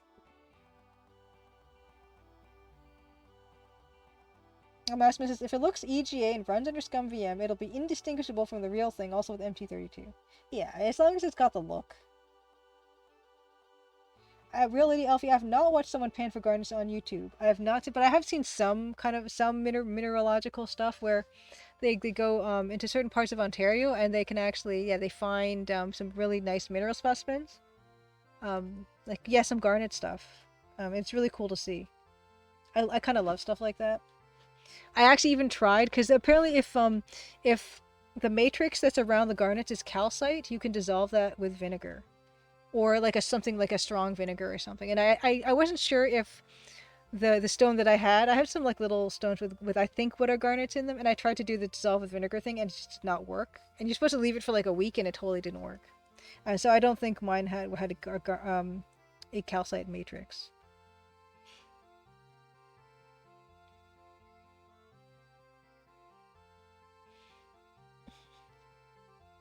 ATM machine like Hannibal crossing the Alps. Oh. I kind of missed the thread there. Has that something to do with Eye of Argon? Or something I just said? Oh, Master said I used to watch some of those reality shows where they dig for gold in the Yukon, different scale. Well, yeah, the thing is about stuff like that is there is gold in those places, but it's not worth enough for like to be industrially exploited. But yeah, they could still be like little bits here and there.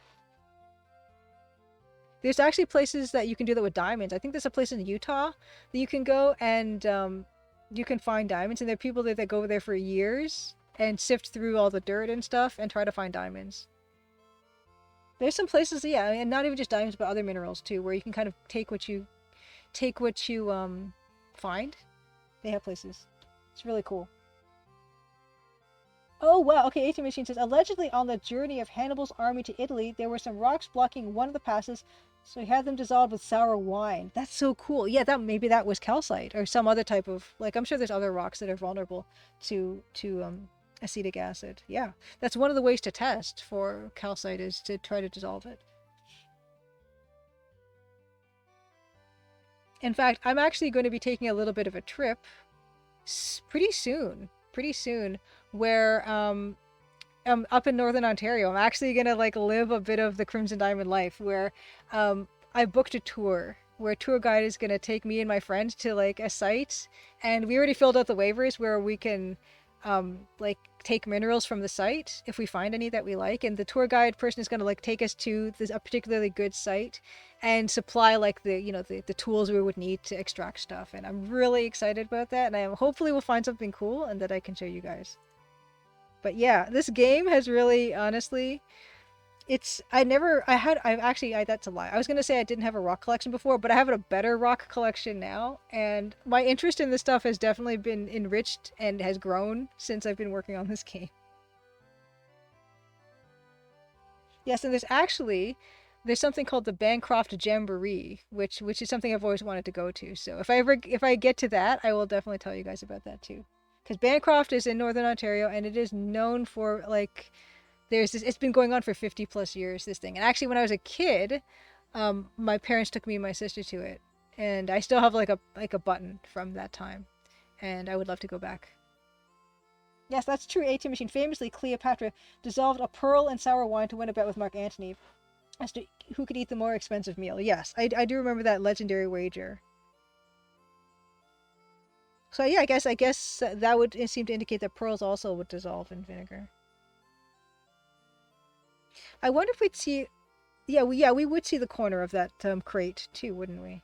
So let's put that in. Yeah, I'm going to be an actual prospector Bakun. I cannot wait. I cannot wait. Because, yeah, I mean, I've. Well, the thing is when I go to, like, travel, I also like to try to find stuff, like, indigenous to that area. When I went and visited Anna from CGG, Classic Gamers Guild in Victoria, there's a rockhound kind of store there, and I actually bought a couple, like, rocks that are from that area. And that's, like, to me, the best kind of souvenir that you can get. So there, yeah, there would be this here. There would be this.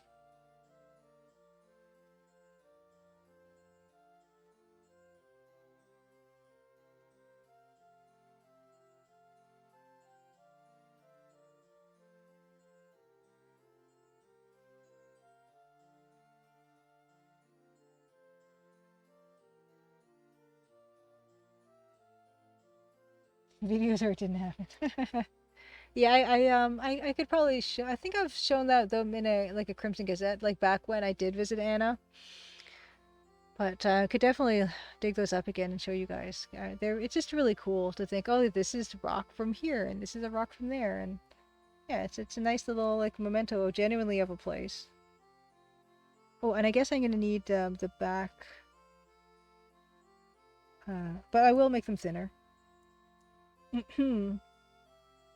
Of the shelving.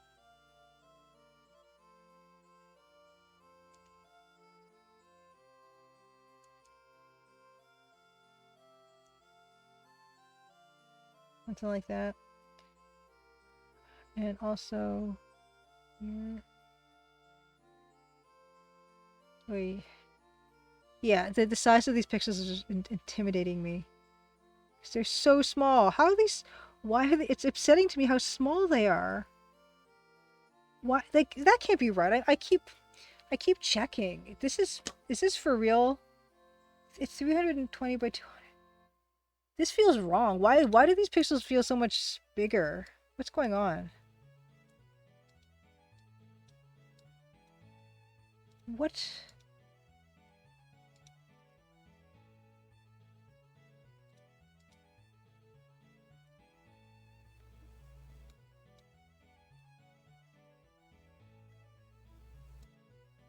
Why isn't this even doing anything? What's happening? Mode normal. What's going on? Opacity? Oh. Oh, it's just the wrong color. What is... Okay, so no, this one is not the right... this one's not the right... No, I don't want to save over it. This is blown up, but...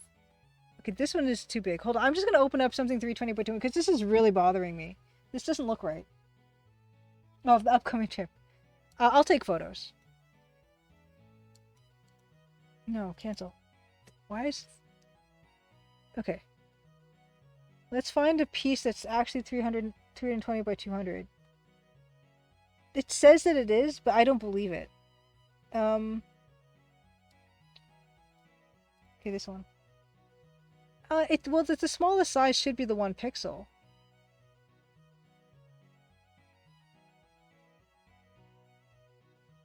So this one. This is 320 by 200, okay. Yeah, so this... Yeah, okay, so this is 320 by 200. That's how big the pixel is, okay? So what the heck? Okay, so this is at 500%. This... Okay, well, I guess it just wasn't as...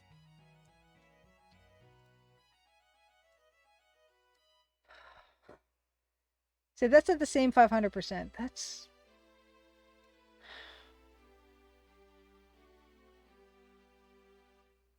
Fine. I guess. Why, though? It just... Oh, it bothers me. It's fine. But it's... No, I mean, this is just an illusion. I just... Whenever I think about the size of a pixel like that small, I'm thinking how much work it's gonna be. Oh, no. Okay, let's see how our girl is. It's already looking kind of better and more realistic. Except this guy's head. Gotta count him to be sure, yeah. I don't feel good about the resolution here. Which is weird because I did the close-up of the fisherman and it didn't bother me as much there, and this...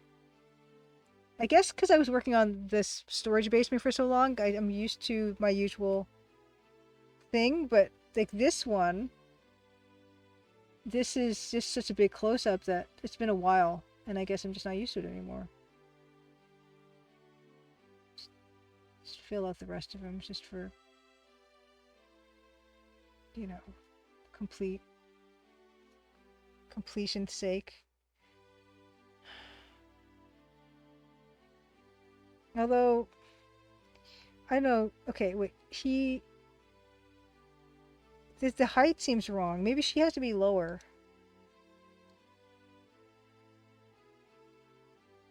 The head versus dragon contrast looks tough to balance.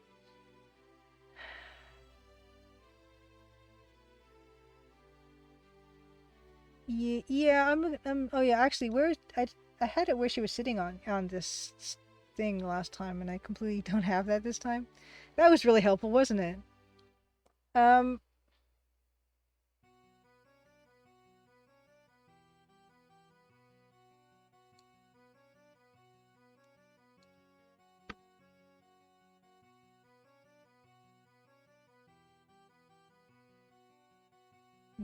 Did I just not save it anyway? Let's just open all these and then get confused. Where is it?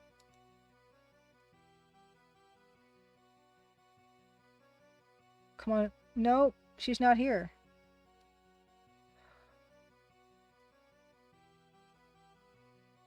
Okay, what we're gonna do... I know, we're gonna just do a screen cap. We're just gonna do a screen cap. It's fine. Can't find the thing. I'm just gonna do a screen cap of my own game. That's sad. That's sad. But that's the quickest way I can think of. Let's just do that. Jeez.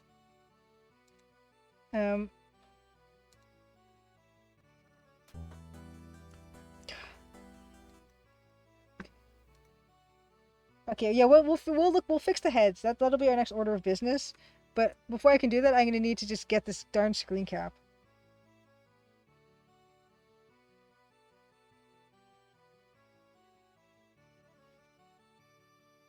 Oh, you guys can't even probably see this. Hold on.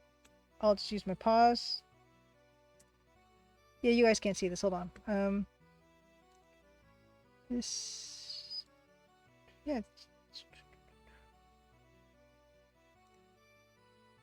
Why don't you? Okay, I have to scroll.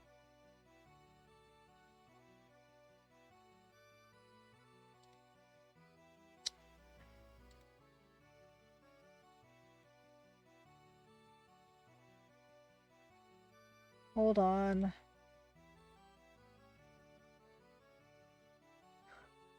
Now I can't even find the right thing to do this with. Cooperate! Gosh darn it. Okay, I'm just... New, window capture. New window capture. It's fine. It's fine. There you go. Okay.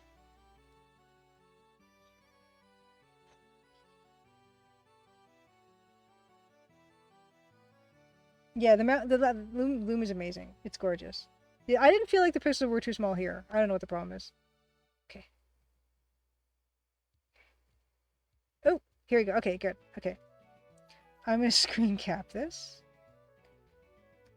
Okay. So sad. It's really sad. Okay. Yay, there we go. Actually, well, we don't need everything. Just need this.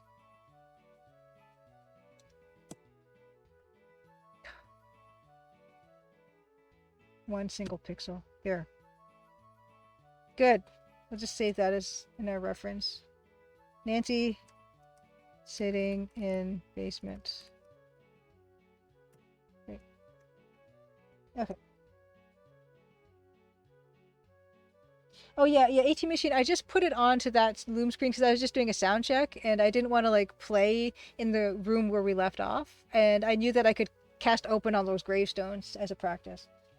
Okay, let's do this. Okay. Line of his hair should probably be a little taller. Okay, hold on. Let's close this one. We don't need this one anymore. No. Okay, here she is in the game, sitting at her thing. Okay, great. Oh, we don't need this one either. Don't save any of this. Okay. So the camera. Yeah, it doesn't work, does it?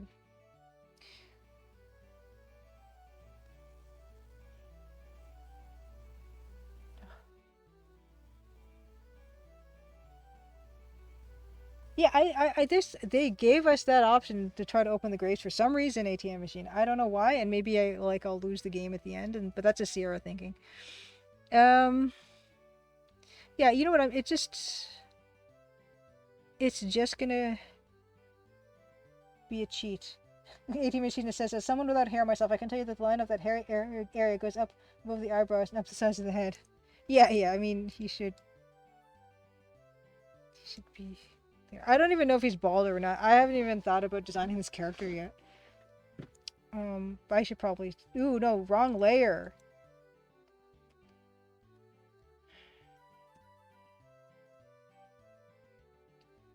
Yeah, it's good enough for now. Good enough. Okay. But he's actually... She's sitting on a stool, and he walks up to her. And like, there, it's okay for them to be a bit... Because she's sitting on a very tall stool. But I kind of liked it better when he was breaking the screen versus now. Maybe I'll just make him a little bit bigger. I feel better compositionally with that. Give him caterpillars for eyebrows. He's gonna have big old eyebrows. Yeah, so this is gonna be fine. He's gonna do this, and she's gonna get mad when he tosses the thing.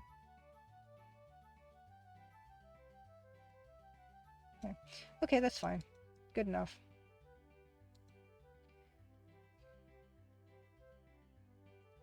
Why don't next thing I want to do is yeah, like let's take that Easter eggy stuff on her table, and let's get that all going.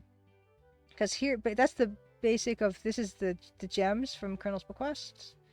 So we have those, and then we also have the heart thingy, kind of, here beside, which is going back to our reference for that. It's not EGA, but it could be. And also Festerblatz, which is this one. Oh, here. Shovel guaranteed not to break for 10 grave diggings. Robin the Red Fox, good to see you. Okay, here is this Festerblatz. We just are going to look at the bottom of this Festerblatz thing. Yeah, it's cool that they let you try to open the graves in Loom, but it's kind of scary too. Wow. Oh my gosh. Conquers a longbow is 7,000 points? Jeez. Wow. Okay. Okay. That's a lot of points. That's a lot. Whoa. Is that the most points in a Sierra game? 7,000 points? 7,325 points? Oh, wow. Okay, early build said 7,575. Whoa. Oh, yeah, yeah. Archers of Khaleesi definitely have to do some, like, 1910s research. Vintage dancer is... Okay, let me look that up on my phone. Yeah, but what they're wearing and stuff. Vintage dancer. Yeah, I'm going to do that off stream probably. Although maybe I'll design them on stream, but I don't want to do like a walk cycle because they're... I just don't like doing them. I'm going to have to do it eventually, but... 18 machines since the 1870s, 1880s, or so beards were popular. In 1890s, it switched to mustaches. Okay, so mustache. Oh my god, Snowy Pieces. Incidentally, I set a new 100% world record in longbow today, which involves getting all those points. Okay, Snowy Pea, let's give a shout out to you, because that deserves shouting. Holy cow. Okay, so how long does that take you? How long does that take you? I can't even. Shout out to Snowy P. Get 100%ing world record of Conquest of the Longbow. Ugh. Yeah, 18 machine, that's another thing to keep in mind, is like he wouldn't be a trendy guy in the 1910s, this guy. He'd be kind of a old prof. 2406. So how many points per minute is that? Like someone could do that math. That's amazing. Oh wow, 18 machine says World War I basically killed facial hair in fashion because of lice in the trenches. Wow. 24 minutes and 6. Congratulations, Snowy P, for the world record in Conquers the Longbow. Just today's set. That's amazing. Holy cow. 7,325 points. Is there any point in that run where like there's a chance that it just completely will tank the run? Or are there a lot of those? Oh my gosh, that site is a specific page for 1910s facial hair. I will consult. Thank you. Appreciate it. Let's take this color. That's gonna be like here.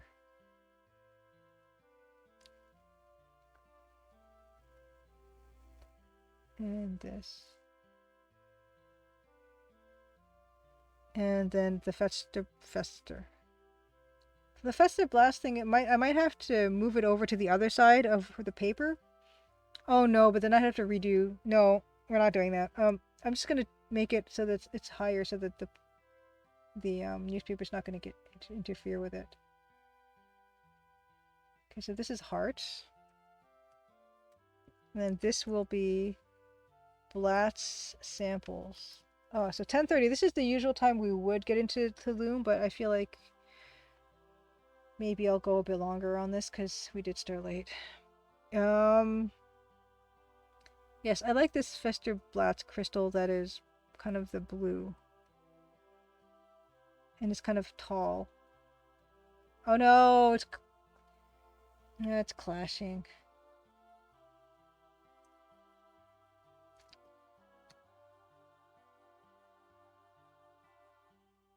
Oh no. Snowy Pea says, yes, almost every second of the Congress of the Longbow run can die at any point. Due to the most innocuous misclick, it is one of the most intense speedruns. My god. Yikes. So give it, if you could, Snipey, and if it's not too much trouble, can you give an example of a misclick that would just tank a run? Or are there categories are there categories that tank runs? Where you'll just make him wander off and you won't be able to like get control back of him or something. Robin Hood, that is.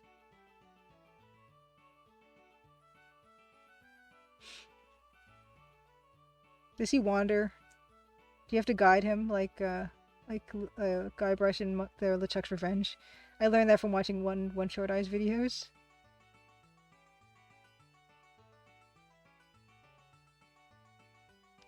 So many to choose where to start. Okay, Lemming Runs chimes in. Thank you. Happy Crimson Tuesday, by the way. Lemming Run says a lot of them are just hating the wrong gemstone getting bonked by the Fen monk, and how much time gets lost. Yeah, give an example of something where you like would lose like a lot of seconds. Intense. Holy cow.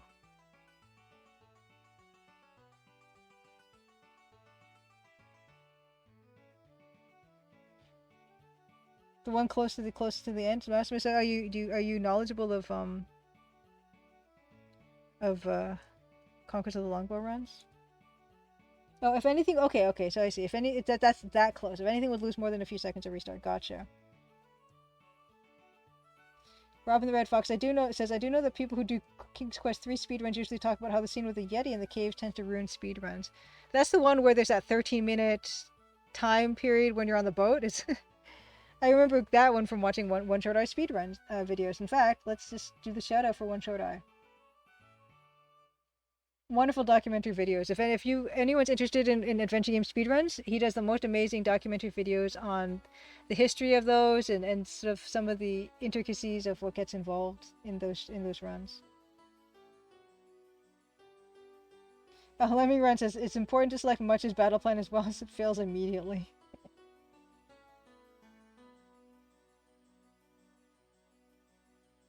Oh wow, okay. Oh wow, they skip the Yeti in the caves now. That's interesting. That's amazing.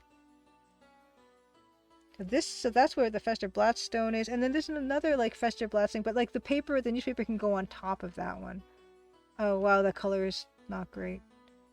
There might be some dithering involved here. So this is where this stone would be, but it's kind of like a flat stone. It kind of is in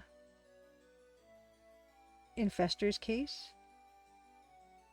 So that's kind of okay. Just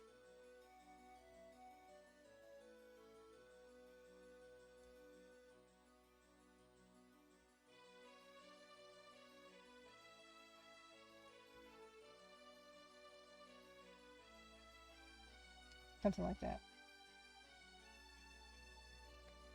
And you know what? Speaking of that, I cannot wait. Hopefully, people will speedrun the full Crimson Diamond.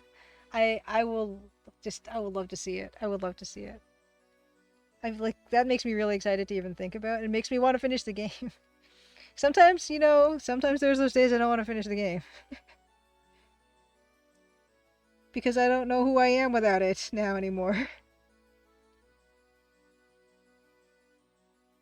Oh no, Snowy Pea says, yeah, I killed a run today by accident choosing Much's plan due to any percent muscle memory. Yeah, good to know multiple solutions for solving puzzles. Like even back in the day, that's kind of amazing. So here's that, and then the newspaper is gonna come on. It's gonna go whoop, like just here, or maybe here.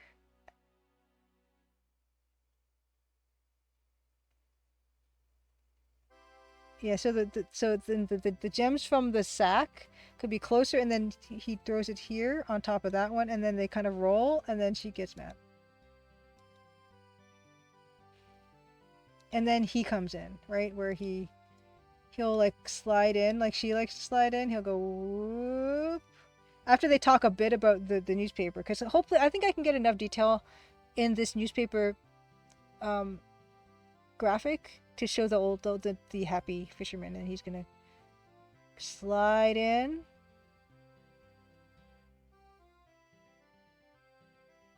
Actually, no, the newspaper has to land further here so they can talk about it. Something like that. And then they have that conversation, and we didn't have to do a piece, which is the best. Getting out of work. Lemming Run says, EGA runners are a committed bunch. I bet you'll see a robust leaderboard for the full release. I hope so. That's like a dream come true if that would happen. Real Lady Alpha says, you'll just have to start making another game. Yeah, and I will. I mentioned it before. I have sequel ideas already, and I'm like excited about that because yeah, some fun will be had. Okay, so if the newspaper's there, then I want to put that gem actually where it should be. I've got ideas. Yes, Paladin William. Did you just awkward slide me? Nancy does the awkward slide quite a bit. Go home on some assist. I love how much work you're making for yourself. It's oh my goodness.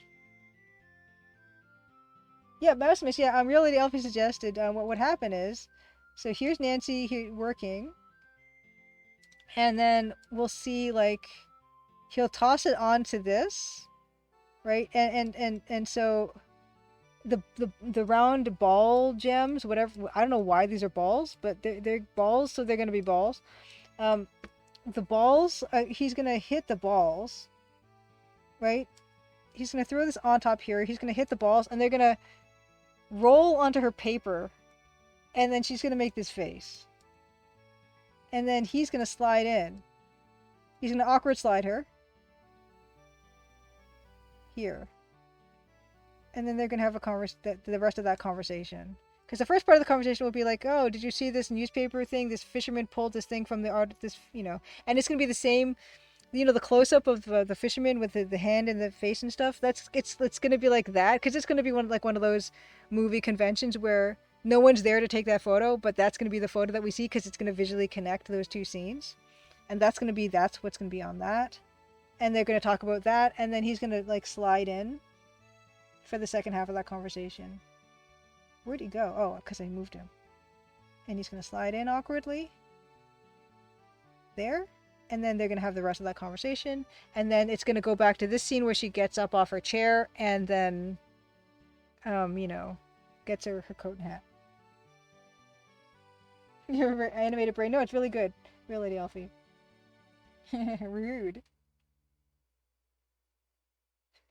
Nancy face needs to be twisted with this one. Just this.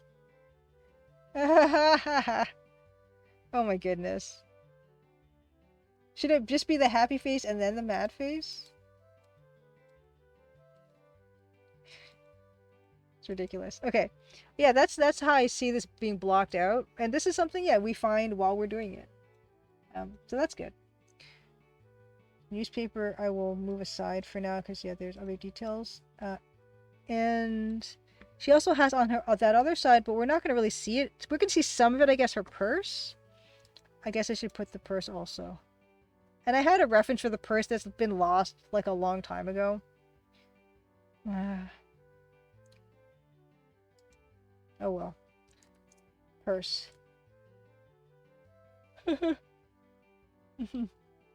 Yeah, Nancy, the heck you just do? These priceless gems from Louisiana. I don't know why they're round. Round, like a golf ball cut is not that popular with gems, but we're gonna be faithful to that. And they're gonna roll, which is the fun part. And then here, okay, here's gonna be part of her purse. That's been actually we can actually make it break the line of the table.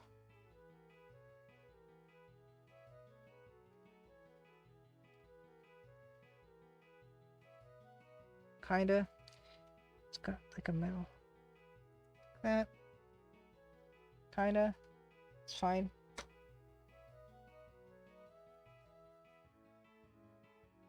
Oh, that's true. You wouldn't put the gems on a plain table, probably a cloth. It's true, Maximus. Someone wanted a gemstone D100. I love those like D100 that are basically spheres. They probably take forever to stop. Yeah, they probably would. They probably should be on a cloth, but then they won't comically roll if we had them on a cloth. They would probably be in a tray. She's a rookie though. She's just started this job.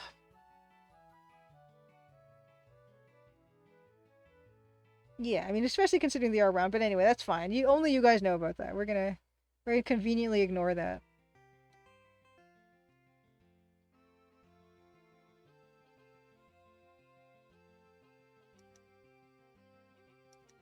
Oh, and I should finish the rest of the purse.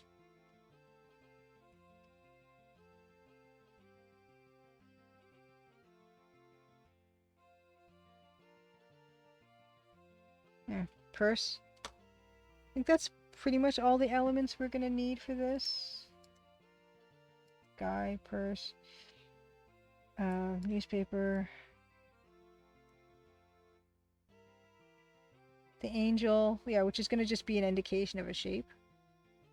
I'm feeling pretty good about that. 10:43. 10:30 is when I usually start. I will say, yeah, maybe I'll start transitioning into Loom because my back is a little sore, actually.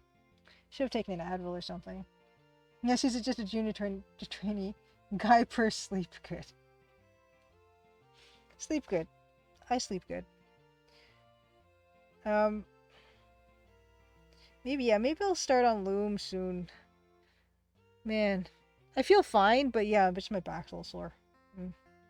Snack and think about the composition.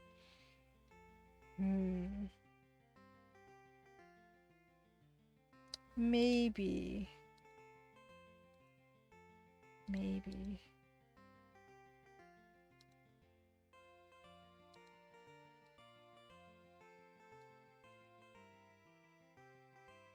Also, I'll probably have her like slightly animated, like writing. That'd be pretty easy.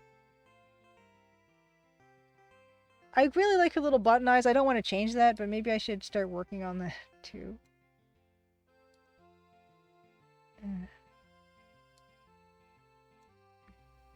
Because I think that'll help me get to the next level of detail, is if I actually work on Nancy. Let's do that. I didn't even name her Nancy. Nancy. Nancy 2. Okay, let's get in here and let's make her look more like herself. I'm not good at this continuity stuff.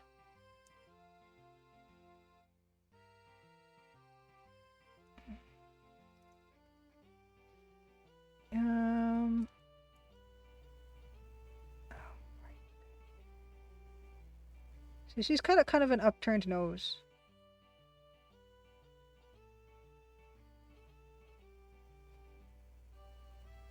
I'm thinking of the tradition song from the Fiddler on the Roof composition. I love Fiddler on the Roof so much. I love it.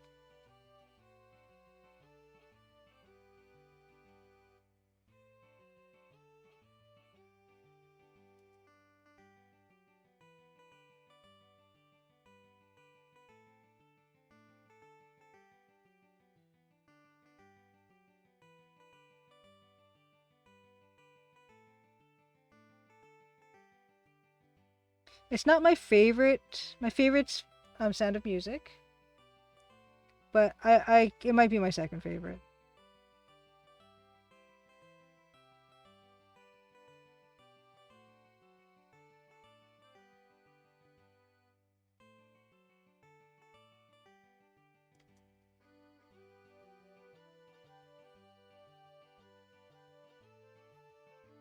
Flip and rotate and draw from scratch. This?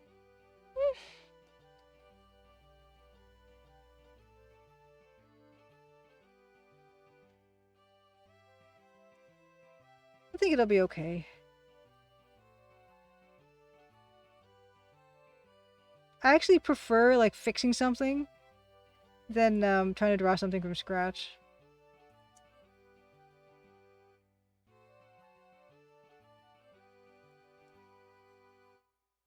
Not an actual button, but yeah, a bit of a cute button nose. She's like, you can see it in that side view.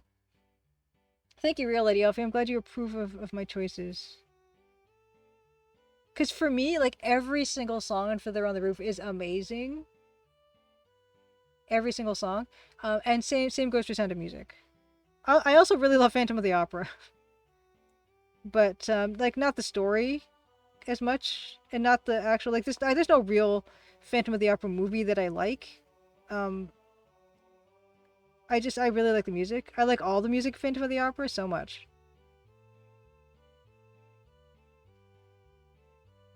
But the actual story, I'm like, I could take or leave it.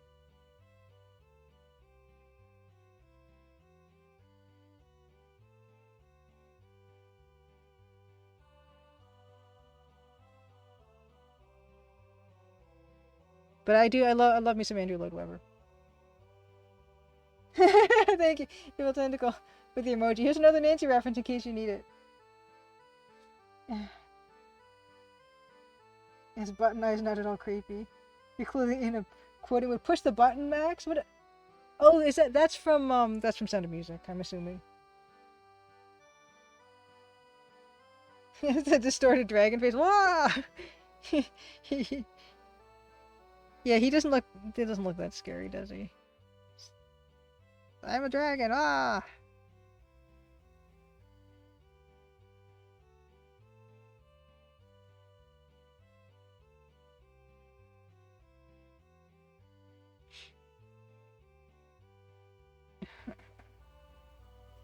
Well, the eyes looking small. Must make eye bigger. And then must make them green. She's kind of got green eyes. Well, dark green. Where's the dark green? There it is. And then black.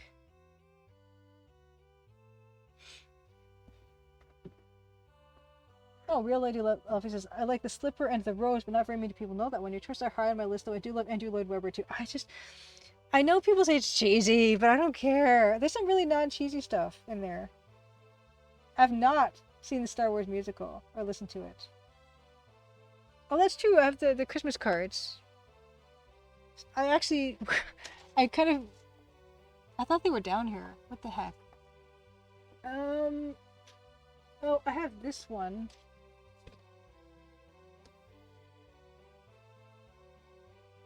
That's not bad. I'll glance at that. I thought. Oh wait, I've got more stuff here. Got postcard. Okay, not that card. Yeah, and the one that I did last, the green one with that looks like a card. I don't know where that one is. I kind of have this one though, so I'll look at that one too. Yeah, it's bad. I should have been better about gathering my references.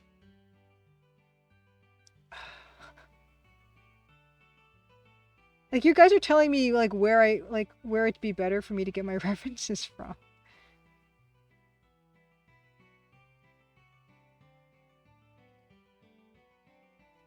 I also like Les Miserables, but I don't like all the music in Les Miserables. So...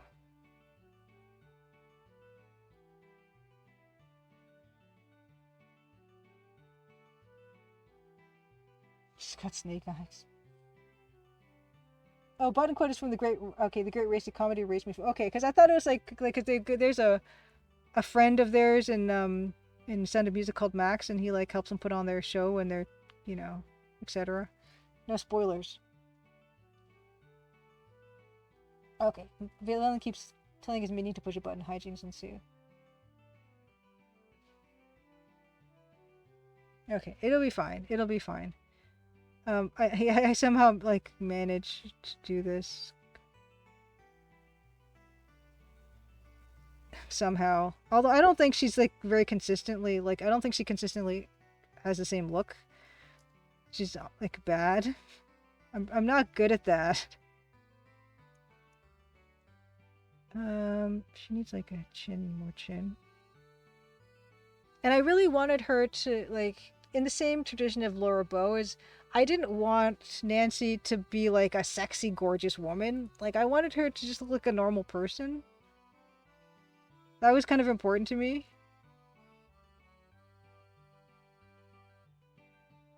I guess I should get rid of this button eye.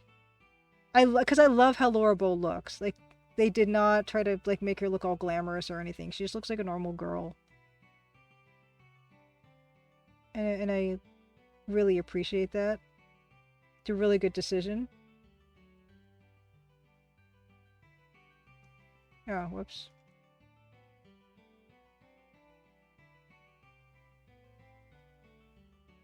Oh, no. Wanted the green. And this already is like looking like does not like Nancy, but it's a start.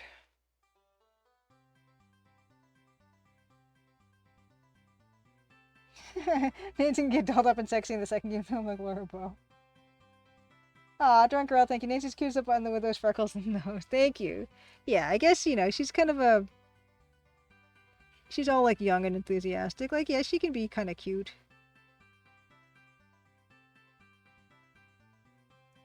But I like, yeah, I like when when female characters, like, they don't have to be all hotties, you know? That's just my own personal feeling about it.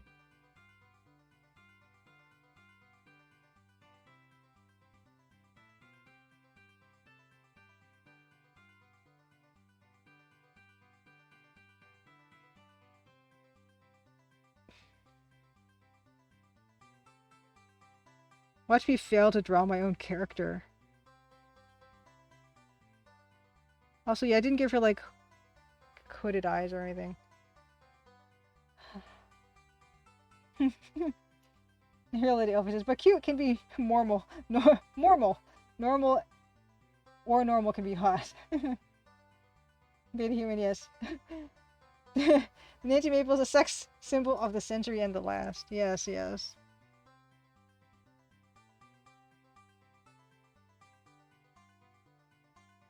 She's gonna be a pin-up.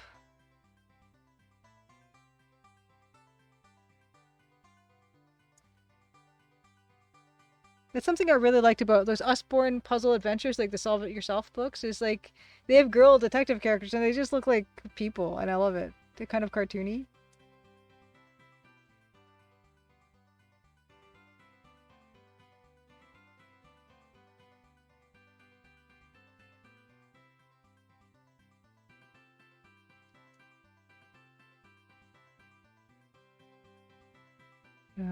Nose is probably too low, actually, looking at how I usually do her, which is, like, just kind of move her nose up at one single pixel.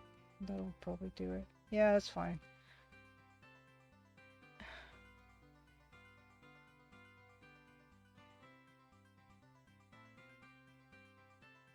And maybe, like, you can see some of the other nostril.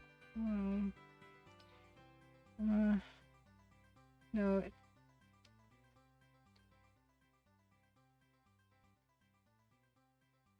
Going on Summer says, if you look at comics, it usually takes the artist a while before the characters really look like themselves. Yeah, if you look at Peanuts, the first decade or so, the strip was completely different art style too. Yeah.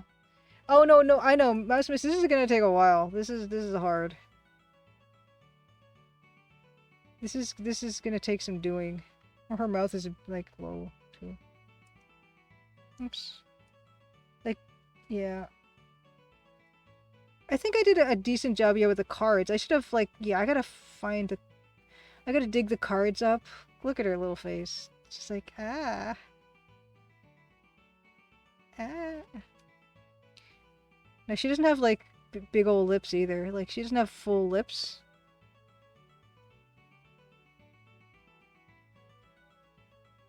She's just kind of, like, straight across.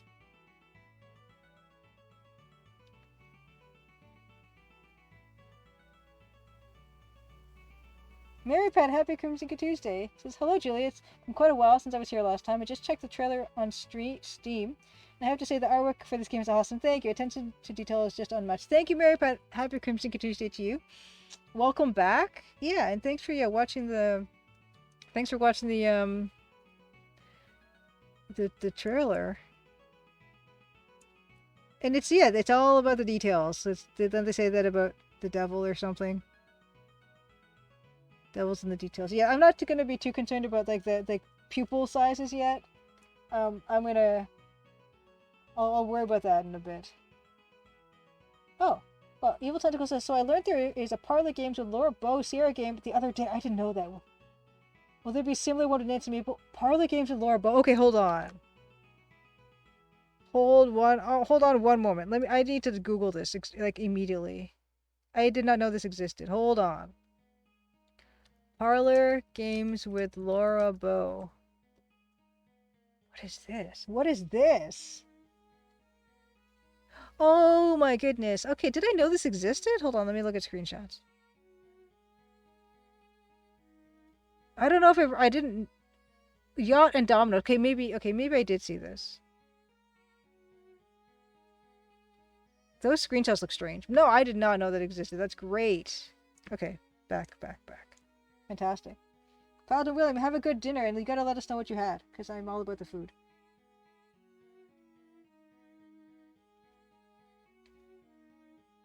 Oh yeah, and also Garfield also, yes, I remember the big large Garfield look with the little eyes.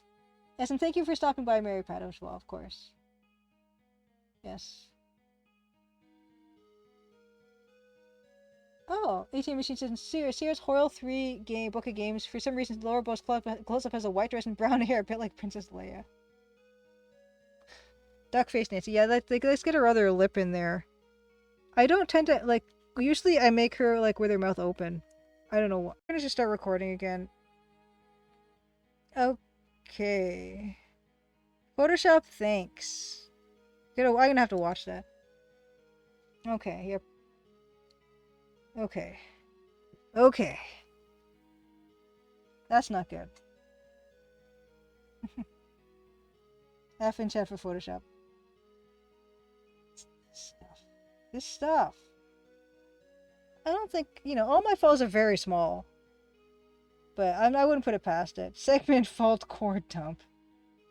No. Okay, let's see if it wants to wake back up again. Yeah, it should. Even with, Photoshop Creative Cloud still should have scratch disk setting. I will check. I've got some externals here that I could set it to. Okay, I'll check. Let's check. What? Is it just not...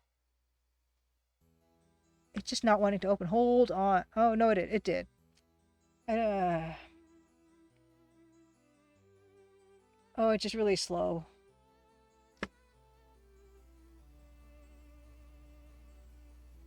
This is grand. Why is Adobe Bridge open? Maybe that's what's the problem. Adobe Bridge decided to open, which is something no one has ever wanted. And I don't know, maybe some people find it useful. No one I've ever spoken to or heard of have ever used Adobe Bridge.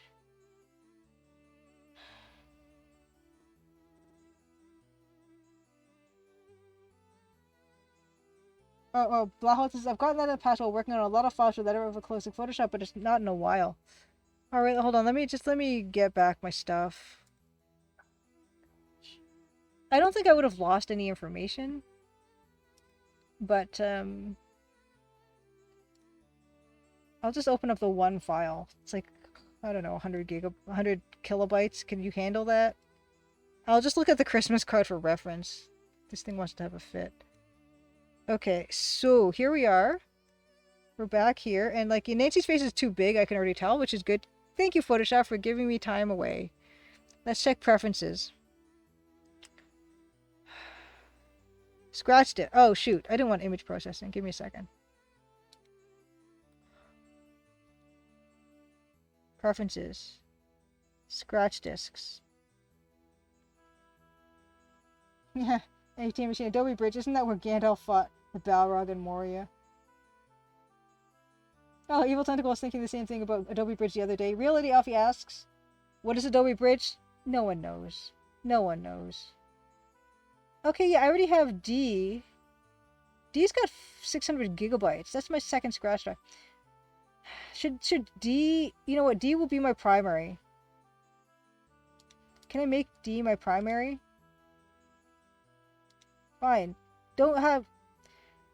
Is it bad to make a scratch disk your external? Is that bad?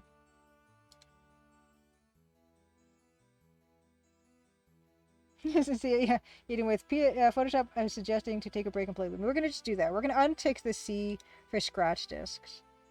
And I'm going to make Nancy's face smaller. Because that's what that's what needs to happen right now.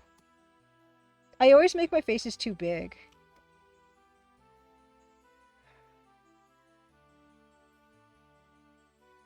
Every single drawing I've ever made, I make the face too big.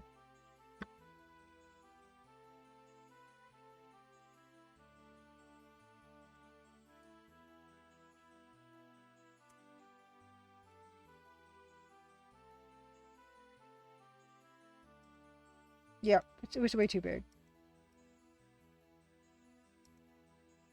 That's too small. Okay, we'll just keep going. We'll keep going. Photoshop, go out and buy Loom today. Ask Adobe about Loom. This darn thing. Okay.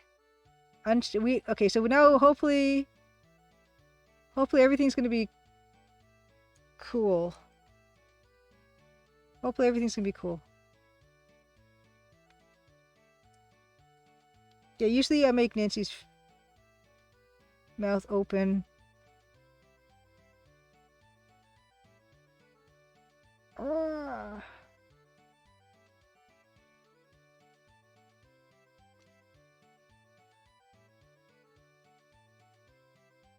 AT Machine says, my art teacher used to say I should be in the middle of the face vertically. Yeah, like right now, like her forehead, I always make the forehead too small. So that's a problem. Let's make her forehead taller. Maybe that'll help. Then her entire head is gonna get like way too big for her. But her head is too big for her anyway. That's just what I do. Let's build the jaw out. Okay, that's looking a little better. And her hair part. Which way does her hair part? I have to open up more stuff and crash Photoshop again. Look how gigantic these files are.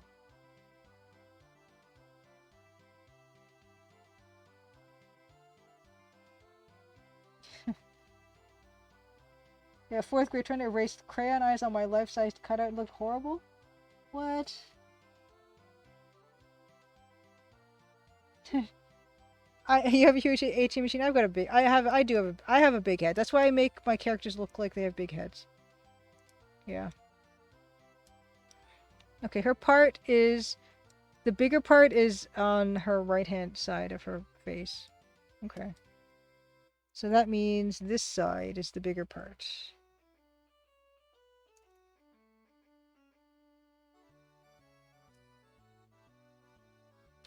That. Yeah, I know it doesn't look like her yet. It's fine. We gotta get the general facial proportions going before we can do that. And then so the peak part is like there, kind of, and then something. I don't know if she has a big ego, but I'm certain that Let's Play with the Level 0 NPCs of Colonel's Bequest is like, Laura is pretty judgmental, actually. And I think Nancy's got a touch of that too. Yeah, eating with this Photoshop can't handle all this awesomeness. Yeah, it's kind of shocking that, like, my files are very small. So, I'm surprised when that happens. And she's got kind of her chin sticks out a bit. Oh, you think it's the layers? Oh, maybe. 18 machine, you get the biggest size for your head? Except in the specialty super duper upper class hat shops. I don't think I've ever been in a super upper class hat shop. Yeah, oh, AT Machine, oh, that art is fantastic. In fact, it's so funny because, hold on, let me see if I can find it. Hold on, I'm just gonna put it on myself so I don't give you any spoilers.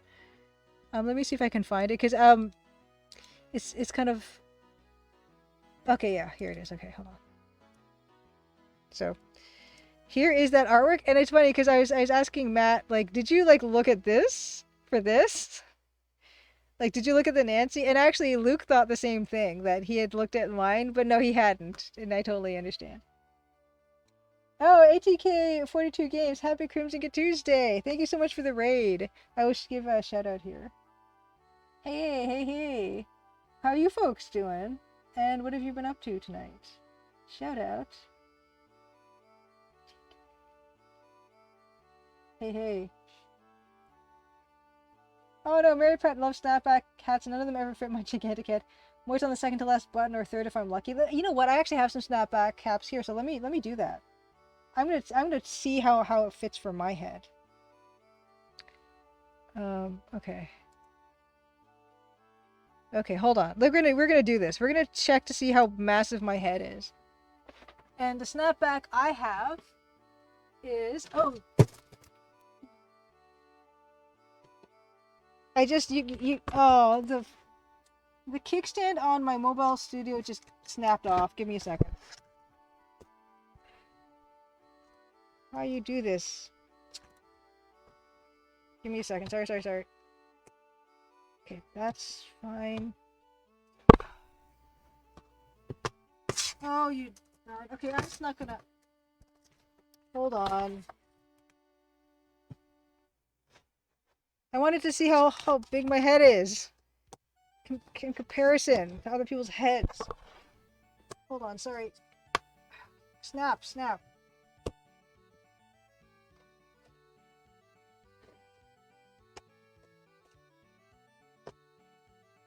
Okay, yes, it's working again.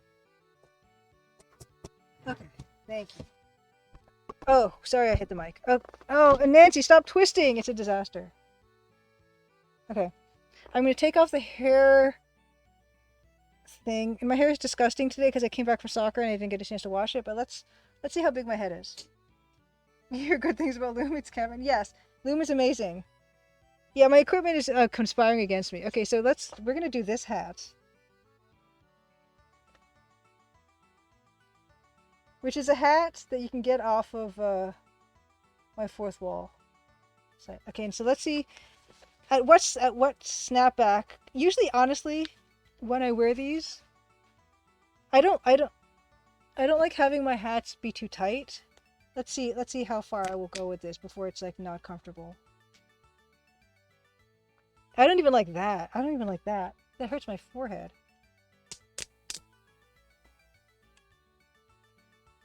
Honestly, I think it's that one. Hold on, let me try the third one. Okay, that's a bit okay.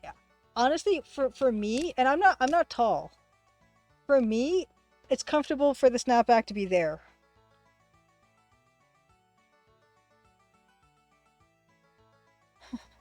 I should sculpt Nancy's head out of clay, and I do want to sculpt something. Okay. So ATK42 games. You've been playing Minecraft Stone Block 2. That's I've never heard of that. What's how is it different from Minecraft? And hello new yes indeed hello new people. Oh, and Goman Summon says redeem show a fun something. Nice, perfect. Okay. Yes, I've been playing Loom and Loom is amazing.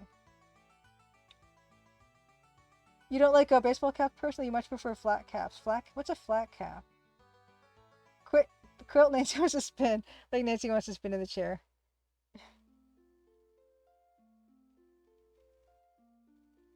Oh, the sort of thing that in the 1910s would be considered working class and super gauche to wear in polite society. Okay, gotcha. Yeah, this is the snapback setting I wear. Okay? If I try to do the one closer in, it presses on my forehead, and if the one further out, it feels like it's gonna fly off my head. This is the size I want, and I'm like 5 foot tall. I've got a giant head. That's fine. Flat cap. Okay, here we go.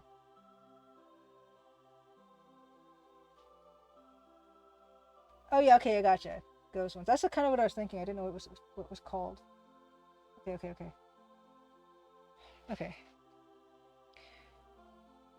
Oh, okay. Anyway, hair's awful right now. That's why I put it back. Let me do that again. Sorry, do my hair again. It's not gonna go back. Sorry. Break. And actually, I will show a fun thing. I will show a fun thing.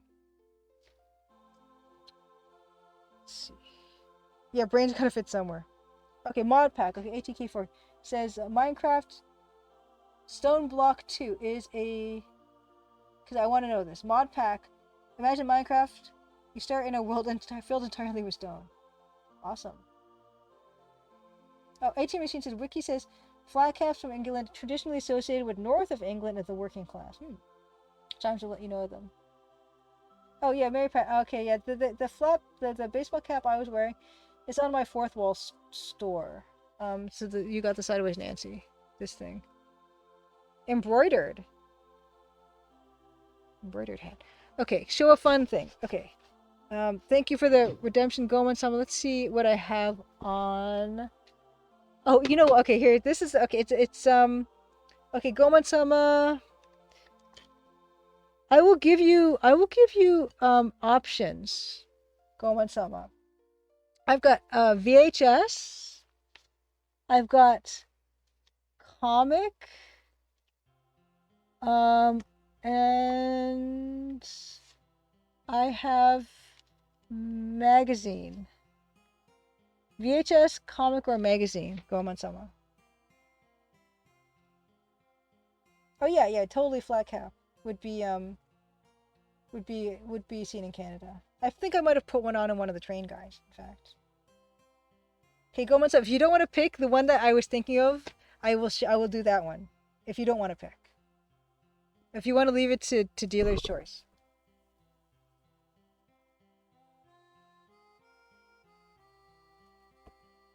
Do it. Okay, cool. Okay. This is one of those stories where you know what, hold on. Yeah, I think, okay, this is one of those stories where you think something for like literally decades of your life, something you just glanced at, and then you see it again and like in a new day, and you realize you've been looking at it completely wrong. And the literary example, yes, Bill can be, this is the VHS. The literary example I keep being reminded of, because this has happened to me a few times in my life, and the fact that like someone wrote about this, and there's none other than Douglas Adams. When I believe was it Fenchurch or what's the other girl's name? It's not Trinity. I forget her name, but there's a picture in her house of animals on a raft. Trillian, thank you, Trillian.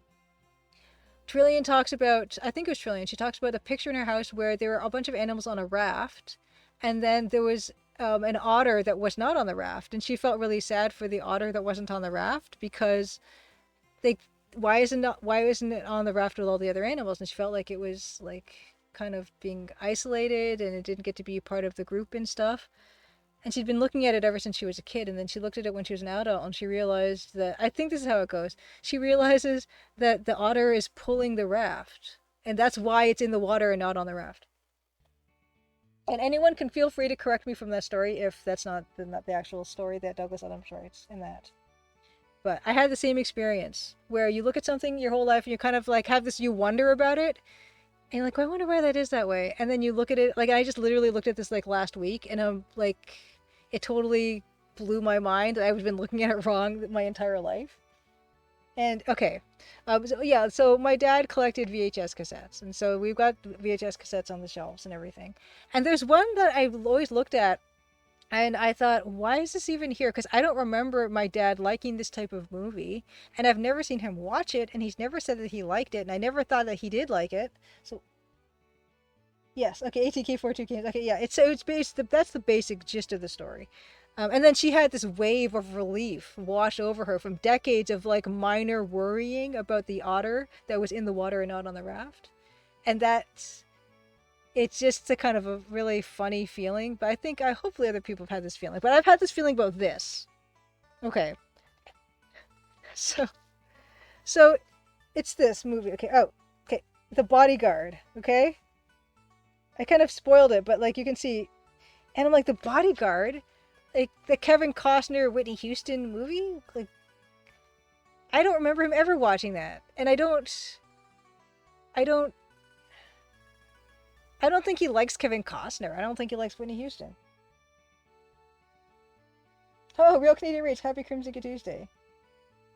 Yes, Kevin Costner, exactly. That happens to you sometimes. 18. Okay, and so this whole time I've been like looking at the movie because I'm just looking at the spine, and then I looked at it the other day because I was looking at VHSs to show you guys, and I realized that it's Sonny Chiba on the side, and it's not the Bodyguard, the Kevin Costner Whitney Houston movie.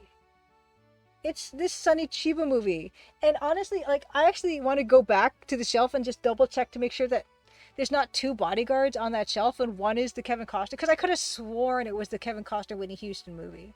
But it makes so much more sense that my dad would have the Bodyguard movie with Sonny Chiba in it, because Sonny Chiba is a Japanese film star, and he's like a karate guy, I think. And yeah, of course my dad would, but I just had never pulled this out because I'm like I don't want to watch The Bodyguard. Um, but I don't know, why didn't I see the top? Why didn't I see Sonny Chiba's face? I don't get it.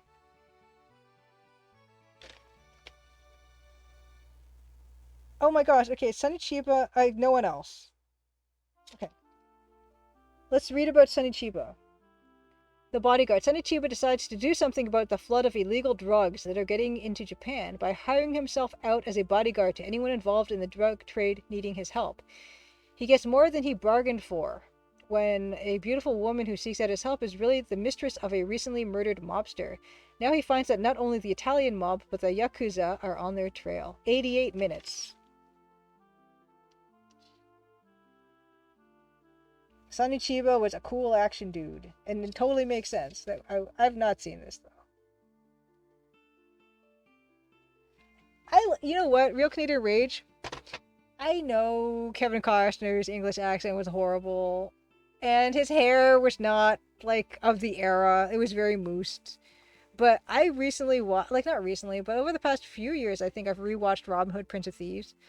I still really like that movie. It's kind of great. And not even just Alan Rickman. I just think it's kind of great. It's kind of just a good buddy heist movie almost. Like, I don't know. There's something about it that really appeals to me. Even like the Bryan Adams song. I even like the Bryan Adams song. I guess it got me at the right time or something. And isn't Brian Blessed in it? And I like it. Well, honestly, after stream, I'm gonna make sure that there's not two bodyguards, and it's not the, because I could have sworn that it was the other one. Anyway, one of those Bernstein burn effect things. You haven't seen either one, but I bet this one's better. Comments. Actually, I think I have seen The Bodyguard, at least like bits and pieces. I was like a sleepover or something, and probably watched bits and pieces. But I couldn't. There's certain scenes I've seen, but I wonder if I just saw the music video that Whitney Houston made for that, or what, or if I ever actually saw the movie. Oh wow, 18 Machine says Sierra based Kevin Costner's outfits in the Prince of Thieves movie for Prince Alexander's outfit in KQ6. Good moment to mention Kurosawa's Bodyguard, Yojimbo. What English accent Eden Way says of Kevin Costner.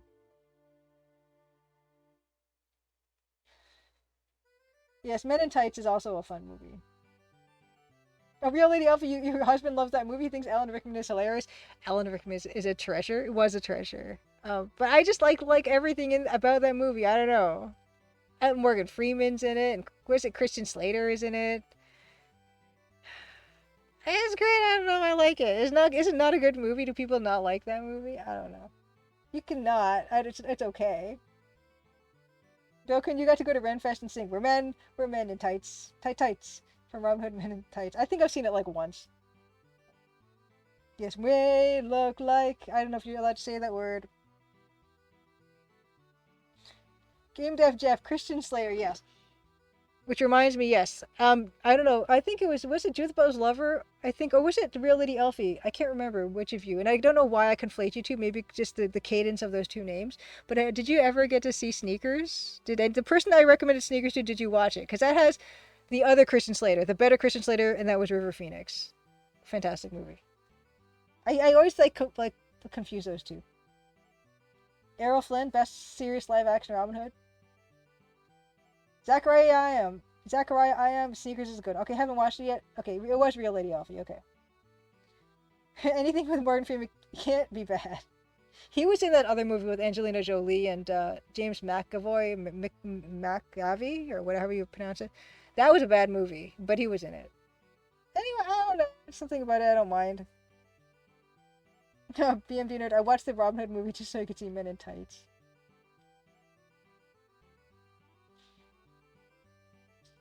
I love Sneakers. It's one of like my favorite movies, probably. I've talked about it before, but Embarrassment of Riches, that cast of stars. You got Sidney Poitier, Robert Redford, Ben Kingsley, River Phoenix, Dan Aykroyd,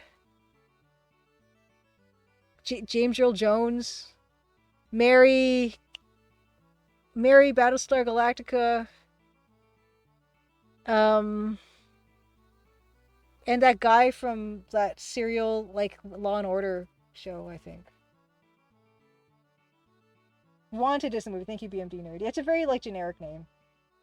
Yes, Guild of Assassins that took orders from a magical loom, just like Loom, which is coming up. Which actually, yeah, we'll get into that. Kurt Russell, also very good movies. I agree. Real Canadian Rage. Some people don't like Hateful Eight. I liked it.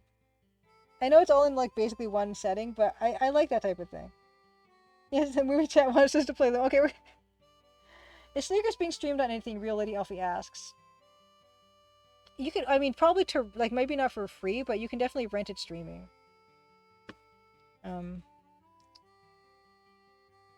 Okay, we're gonna look at this one more time. Oh, it looks terrible. It looks terrible, but it's supposed to look terrible right now. Okay, we're gonna do the Loom. All roads are leading to a Loom at this point. I'm just gonna stop fighting it. I wonder how a Loom movie would work. I don't know. Maybe like we never see Bobbin's face. I don't think. I don't know. That's a hard sell. Anime Loom, nice. Yeah, you can probably find like honestly. I think Sneakers you might find on Apple TV or I don't know, like maybe on Prime is rentable or something. Yeah, her head is really big. That's a problem. Okay, our last order of business will be like making her head smaller. It's comically like her head is big in this. This is not changing, but her head is big. But her head is even bigger here. I agree. Yeah, that's slightly better. There we go.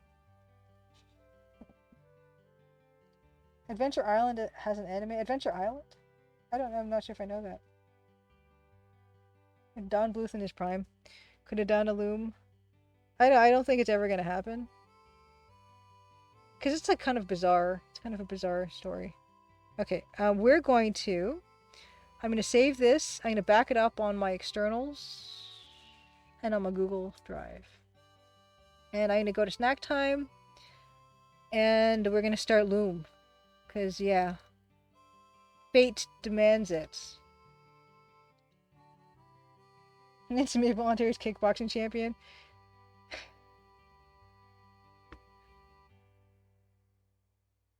Close Photoshop. Now you don't want to close? You didn't want to... Okay. Let's see. What am I gonna, like, leave us on here while I eat my snack? I'm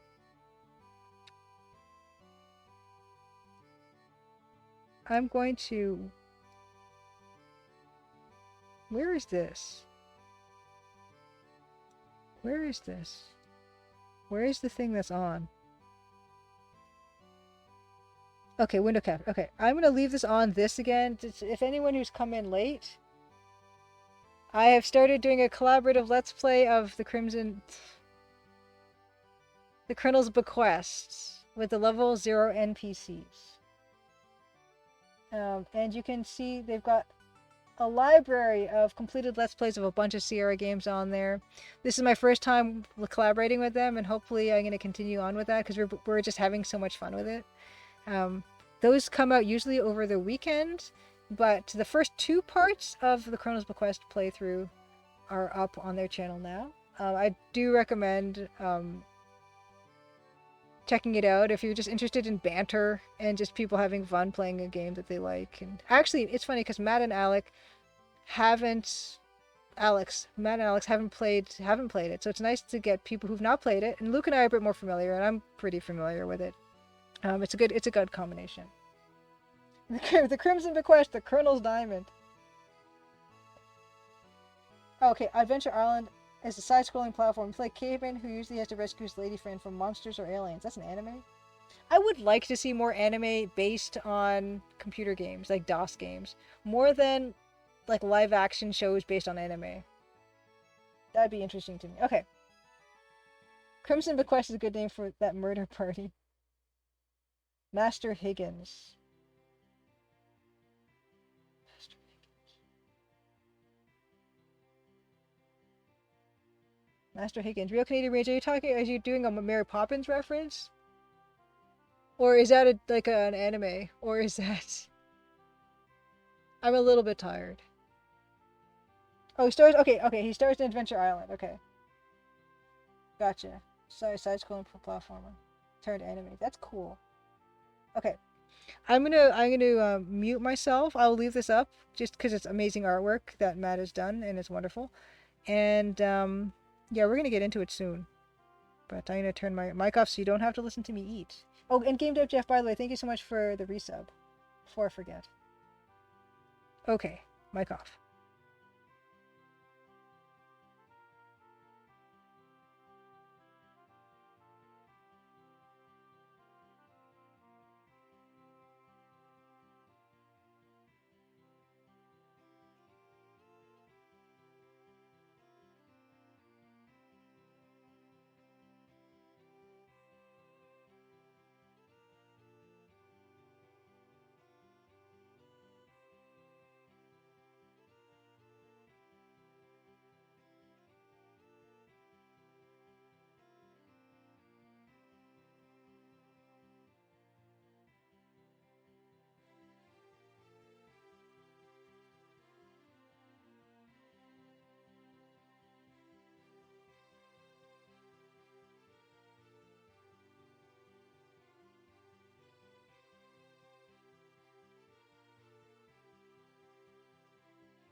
Oh my gosh.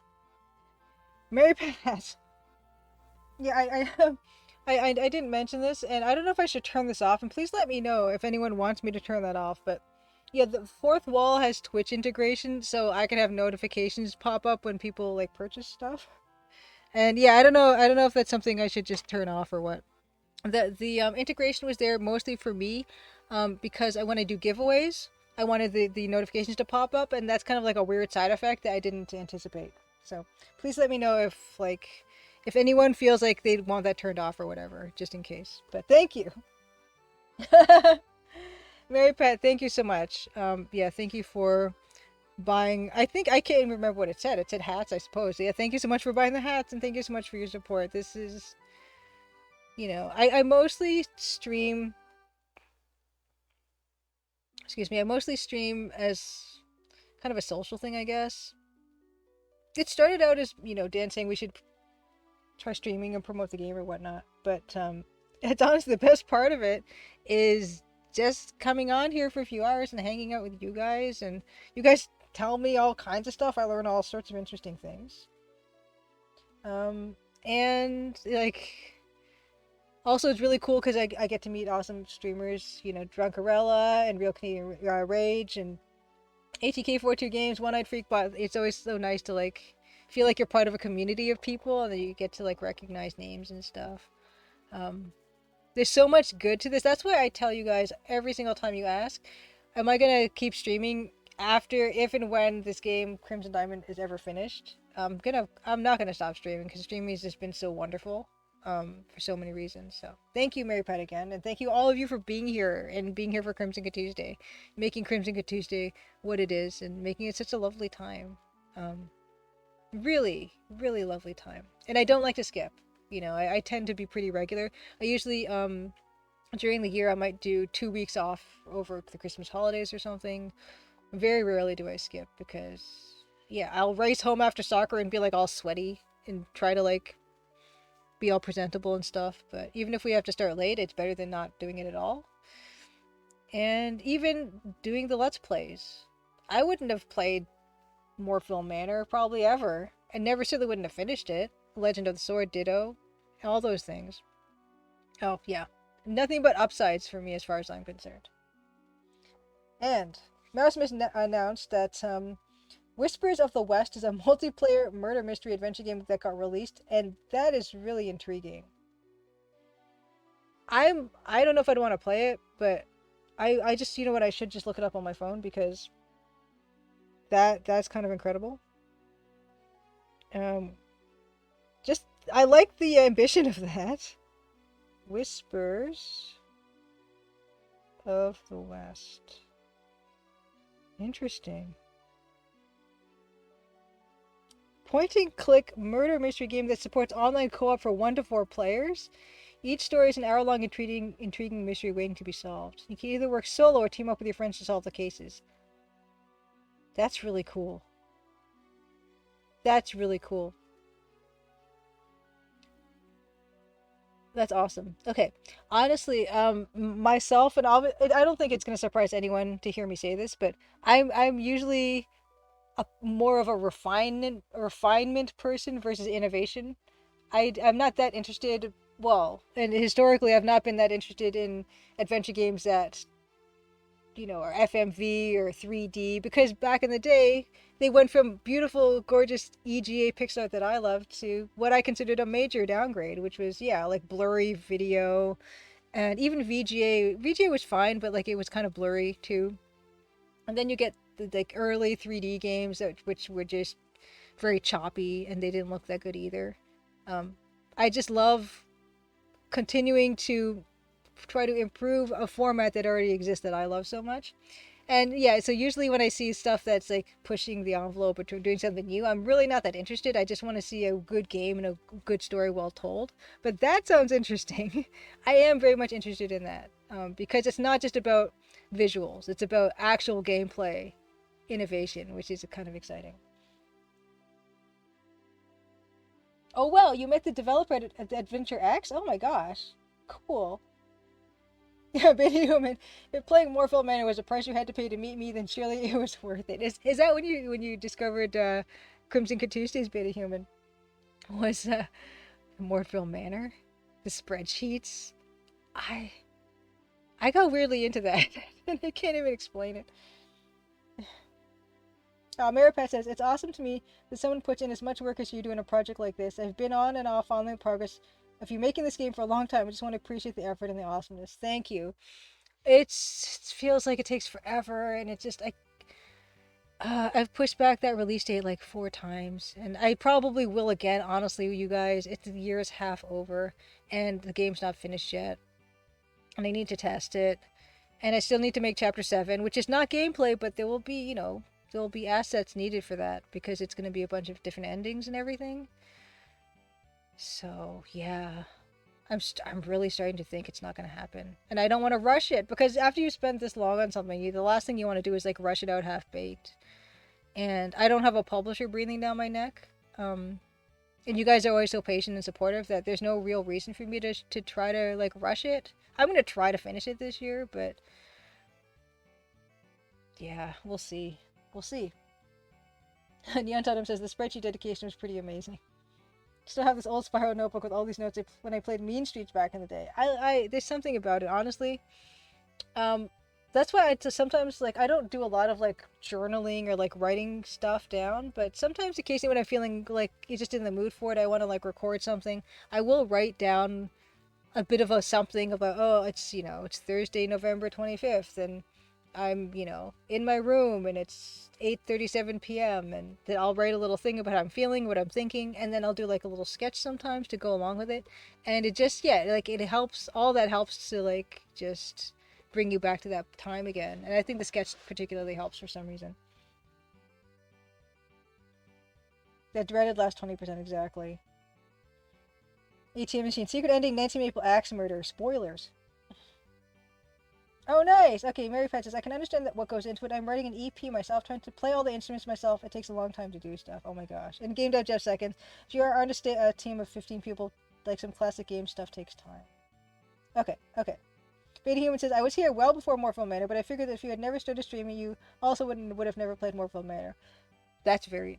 I might have played it for 5 seconds. I never would have finished it, and I almost didn't finish it either, because, wow, that last puzzle. Yeah, it's just... It's been a ride. Oh yeah, Neon Tunnel, I used to journal dreams as well, because that's actually real good. Yeah, it's a good way to remember if you had some particularly interesting something happen. Yeah, it's a good way to record stuff. Yeah, I don't do it every day because it's not necessary, but just when you just feel it, sometimes you just want to. It's just nice. Record your thoughts, and you can go back to that, and it's a really nice record. Oh, record your thoughts. It's a nice record. It's like that needs workshopping. But we're gonna move this on to Loom. We're going to do Loom. We're going to turn this music off. And yeah, Loom is in one of those games where, yeah, it's EGA, the music, there's beautiful music in it, but the music's not playing the entire time. And honestly, I actually prefer that in my games. And so it's been playing, it's been up this entire time, and I didn't turn off I didn't mute it or anything. And yes, we were ahead of this, but I was just doing the sound check from here. So let's just do another sound check from here. You guys can tell me.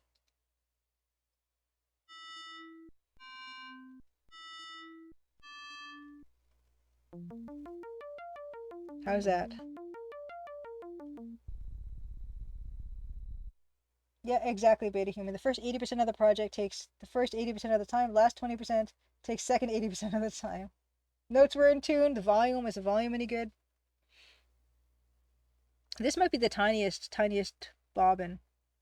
1, 2, 3, 1, 2, 3, 4, 5, 6, 7, 8, 9, 10. He might be 13 pixels tall or something. I don't know. He's so cute. He's so cute. I can't stand it. I want to do this. I do have a small Nancy. Like you saw her in the intro where she's out the exterior of the Royal Canadian Museum. I want to do it more though. This is too cute. Okay. If no one has any objections, we're gonna just proceed with this particular volume level. And yeah, we weren't here. We were actually like further along. We were at brown and red. Yes, and it was mentioned to me that yes, to pay attention to the color palette in this game, how the different sections of the game are different color palettes. Weaver's Island was blue, and the glass area was green, and now we're at this reddish place. Sounded good to you? Okay, perfect. Okay, so person. Ooh, more tombstones. We're gonna look at those first. Oh, I thought I saw. I thought putty tat. Yeah, this one? Just this one? Grave? Grave markers are made from blocks of metal. Okay. And I do have my notes about what I can do. Of course, the first one I'm going to do is dye it green. Although I was told it only works on wool. But we're going to try it anyway.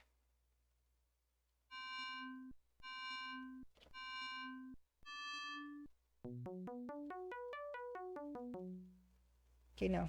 We're going to try to open it. That's the next one. Because it almost worked on the other one, right? And, well, I did start Loom late, didn't I? My goodness, I'm sorry.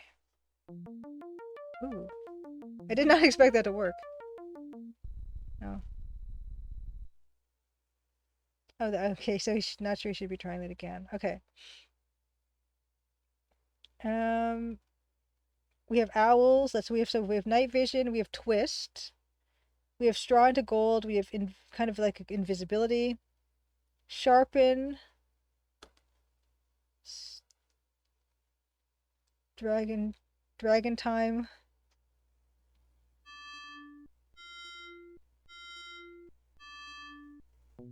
No. At least there isn't a song to revive the dead, Nicholas Patton says. Well, they're apparently like in the book of drafts. There's a bunch of different things, but like there's one for unmaking and there's one for extinguishing. So like maybe you could, if you reverse those, maybe you could like unextinguish somebody. I don't know, but some like they're not all in the game. But yeah, it's nice to think about. Yeah, I don't know if this. I can't think of anything I want to do with this grave except, and also um I'm just kind of like playing this blind. Well, not blind. I want to call it blind, but I'm playing this and I don't really know what I'm doing. But like, don't give me any hints unless I ask for it. Boy, strange place to take a nap. Oh, he's alive. I thought he was dead. That's nice. I like that arm is dithered back. So we do have a kind of a wake up spell, but we're gonna try to dye him green first. We're gonna try every other thing. Oh, actually that did work. Who's playing music? You woke me up. Never saw anyone dressed like you before. What's your name? Bobbin Threadbare, master of the weavers. Weavers, huh? No wonder your cloak is so nice. My real name is Wellwrought, but everyone calls me Rusty Nailbender.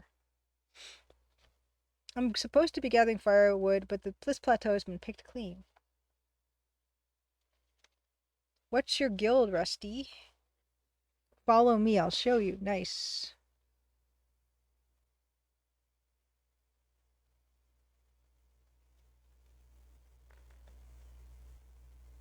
Oh, that's us, the Guild of Blacksmiths.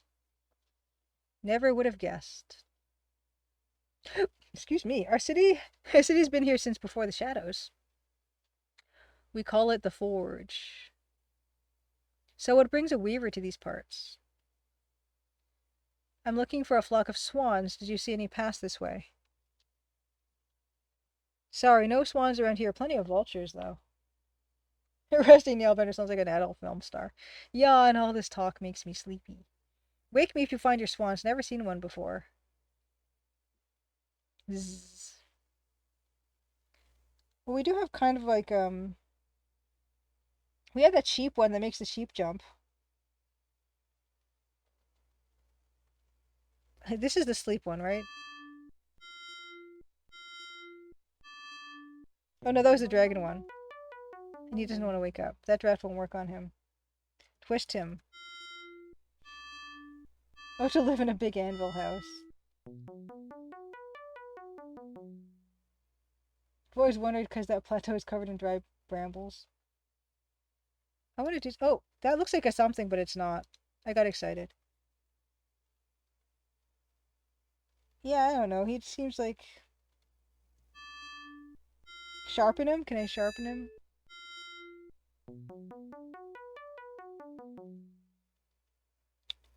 Okay, yeah, it's fine. He gave me some explanation.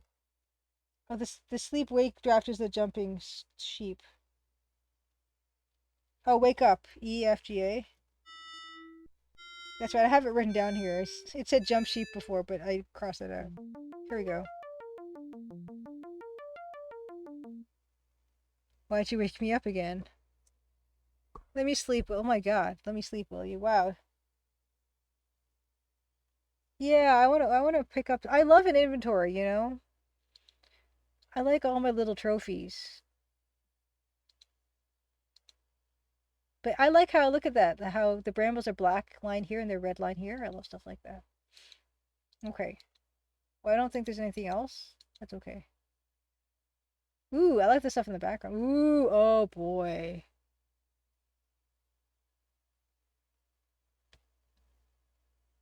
Hall 2 goes there. Just me, a friendly stranger. A friendly stranger hall. This is a private guild, my strange young friend. The gate opens for members only. Now go away and play somewhere else. This is beautiful. Look at that. Look at that chain.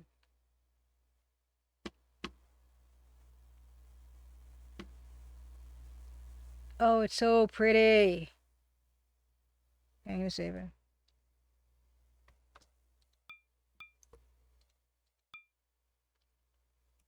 Pretty, petty. Pretty, pretty fire. So pretty. Oh, wow. Beta Human says the image that I have the most EG8 nostalgia for is coming up soon. I'm quite excited. Yeah, this is great. Yeah, if this was Sierra, if you would stand here too long, you would get roasted. Oh, look how pretty this all is. Look all this. What? I'm. I am just admiring the view. Yeah, just leave me alone. I'm like, I want to look at this. Yeah, I get the idea. The gate is closed. Got it. Yeah. Look at the little animation here. And I love the purple here to be like the distance color here. That's unexpected. That hand dithering on that. Okay.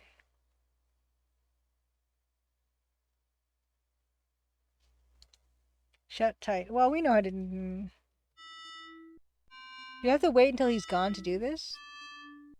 Or does he just go when you walk near this? Yes. Yes. Oh! Out. Oh yeah? Well, I can do stealthy. Was that no, that was the healing one, right? No, we want to do invisibility. Okay, let's do invisibility. Okay, okay, okay. Never mind, never mind. Or was it GCGC? GCGC. No.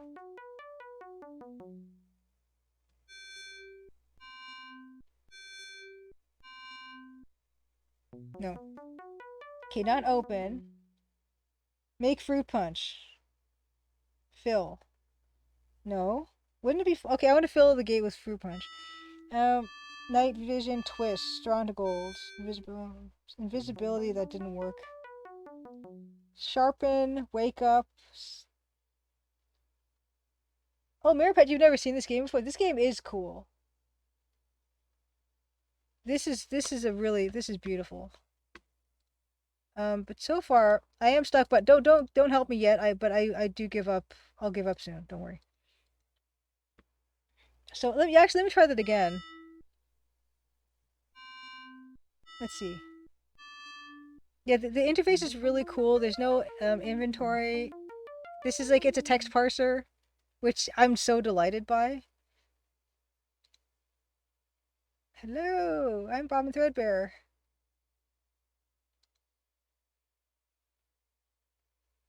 But the message changes, so maybe it'll maybe something different will happen. I don't know. I'm not good at these games, by the way. Yay! Okay, see, it is changing. Will we die eventually? Is he gonna toss us into the lava? Oh shoot. No, no, that's nothing.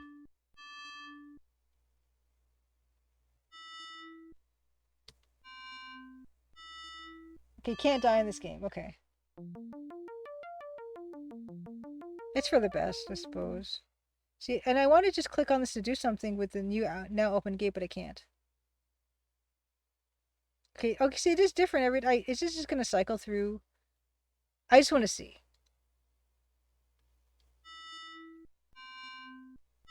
Only in this Sierra version reality off. Yeah, if I would be dead 5 times by now.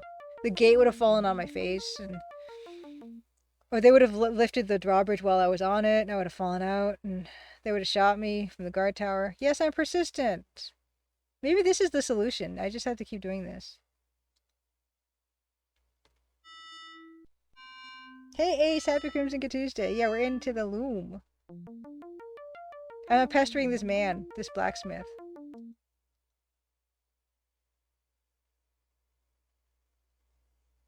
Okay, so I feel like, okay, that seems the same. I'm gonna do it one more time. Do it one more time.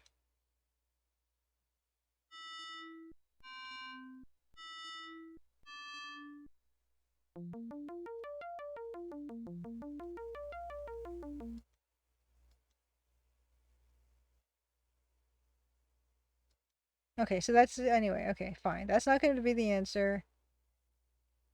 That's not going to be the answer. Any other place? What if I kind of cast close on it? If you try to close something that's already closed, does it, like, break? No. You remember doing this as a kid, real Lady Elfie? It makes sense because you're getting a different response every time. I'm just gonna go back up the mountain path.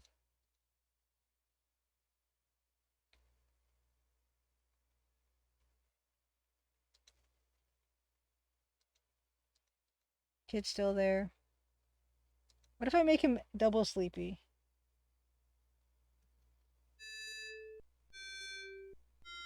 What if I make the gate sleepy? Does that make the guy behind the gate sleepy? He's already sound asleep.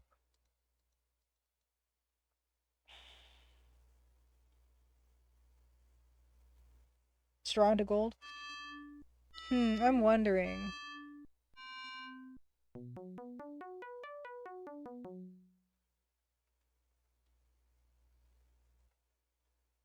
I'll try the camouflage spell on the door. But that's probably not going to work, but anyway, we'll try.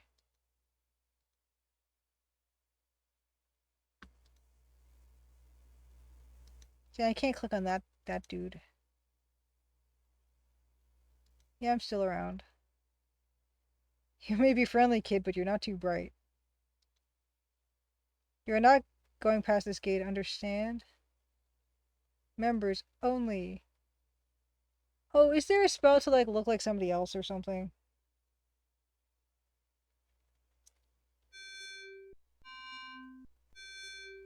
And now that I know it's members only, maybe I can camouflage myself?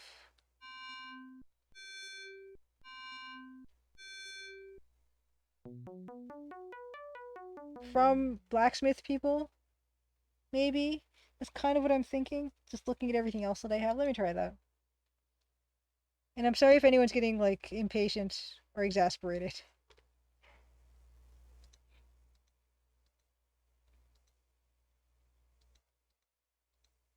I want to camouflage myself from your kind. Oh no, that's not it. Oh, that's a thing? Oh, it was. That was that was a typo.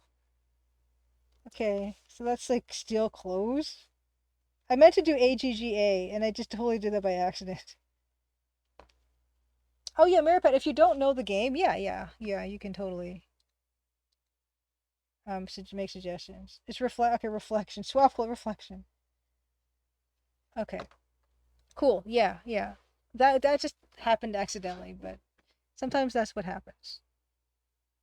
Hey buddy, can I talk to this guy now? Can I say, hey, I'm me. I'm Rusty. That's me. Hail young nailbender. Hail. Stoke is looking for you. He sure looks mad. You better get in there quickly. Let me open the gate. Aw. Let me open the gate to you. Yes. Cool. The Bobbin's reflection in a pool of water. Yes, ATM machine. I wrote that one down. I had an AFFA, but I didn't have any description for it. And then I forgot where I got it from, of course. Ooh, ooh, ooh, ooh, ooh. Okay, I will save it now. Again. Save.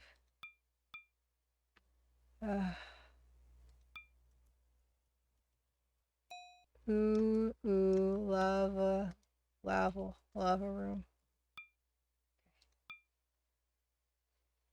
Oh, can you talk to Rusty while you look like him? Okay. Okay. We're gonna do that. We're gonna do that. Okay. I also don't mind suggestions of stuff that is just fun things.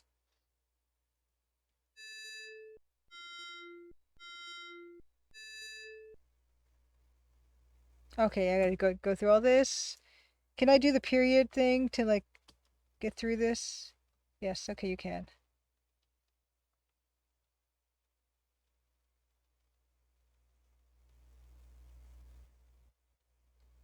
Okay, good. Okay. Oh, you can escape to completely get through it. Okay. Oh, shoot. No! I know it's nothing.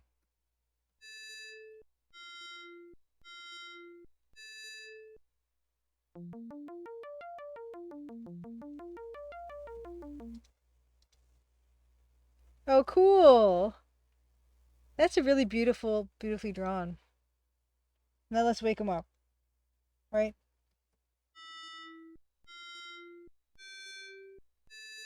Oh, yeah, ATM machine says... Oh, wait, hold on. I don't want to miss this. Hey, you look just like me. And you look like me. Cute trick weaver. Just don't forget to switch us back when you're done fooling around. Jan, these robes sure are soft. Oh, that's cute. Oh, that's really cute. Okay, ATM machine says the period key for skipping individual dialogue lines was only introduced in Monkey Island 2 and the Monkey Island 1 CD version. Ah. Yeah, I don't know where I learned that from, but yeah, that's cool that they decided to do that. I will load because I don't figure I got bonus points for that, so.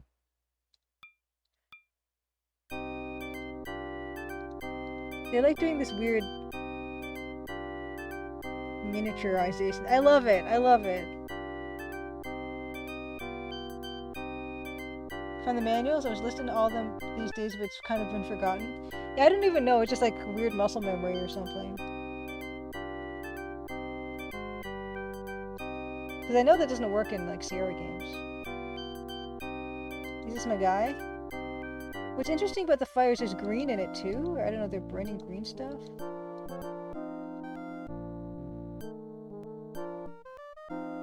This is also super nice. I mean, it goes without saying, doesn't it?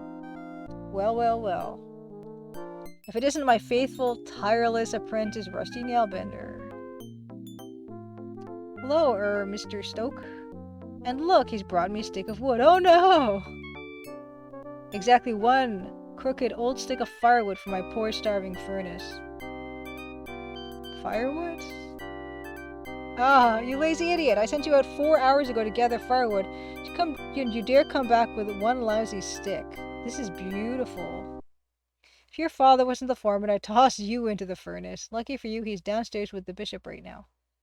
And this is I used this as one of my references for my close-up of my old man. If that furnace goes out, the cleric's swords will be late. Perhaps you'd care to ask the bishop for forgiveness in person. Happy to arrange it. Nice guy. Give me that stick. Oh, gosh. Oh, I know what to do with you. I'll be back, Nailbender.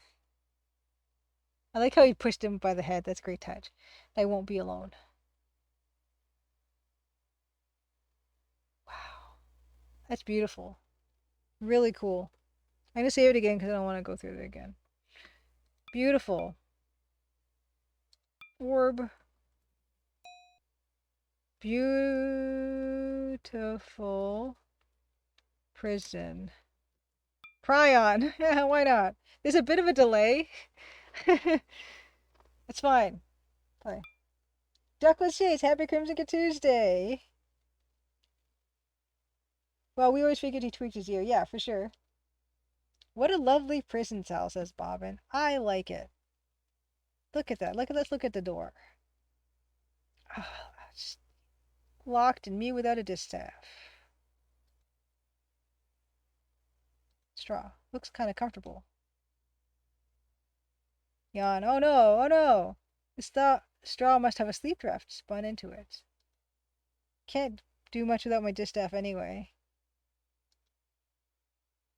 Oh no, we're just gonna starve to death and or burn to death. Oh, there's the dragon. I love the dragon.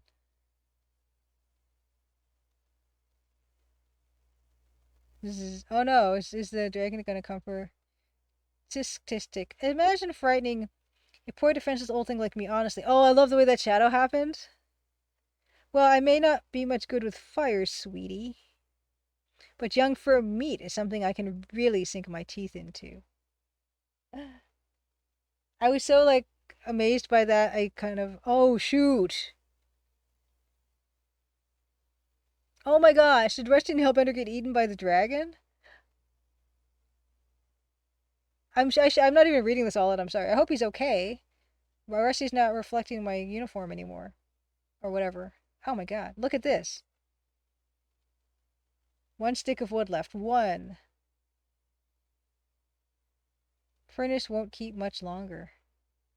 That fire's really good. That animation. Oh gosh.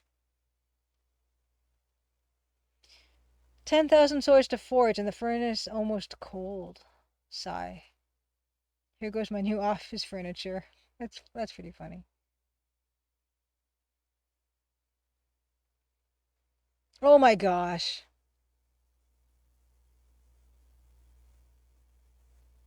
That Weaver kid did this to me. Oh my gosh, this is really grim. Now I have to wait outside. If I ever get my hands on him. Oh my gosh. That's cool though, it's kind of like thread-like. Back to the pattern. That was easy. Pity that someone has to die for me to return. Oh my gosh.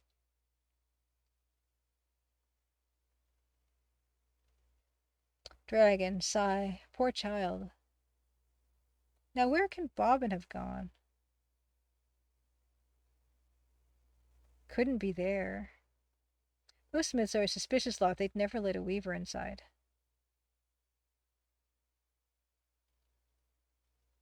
Oh, cool. Uh-oh. Perhaps I ought to look into this.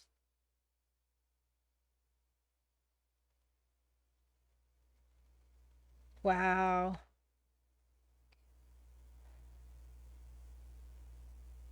The things I go through.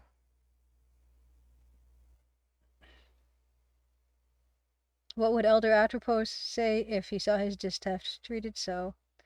Got it. Mustn't singe the feathers.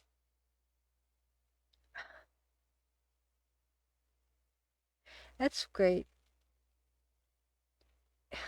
A Sierra game, yeah, you know, you game over. But now and on this like a cute black signet. Now I'm back in business. A cute black signet is what brings you back your staff.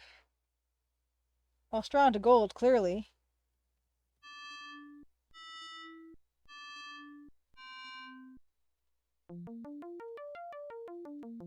Bad head.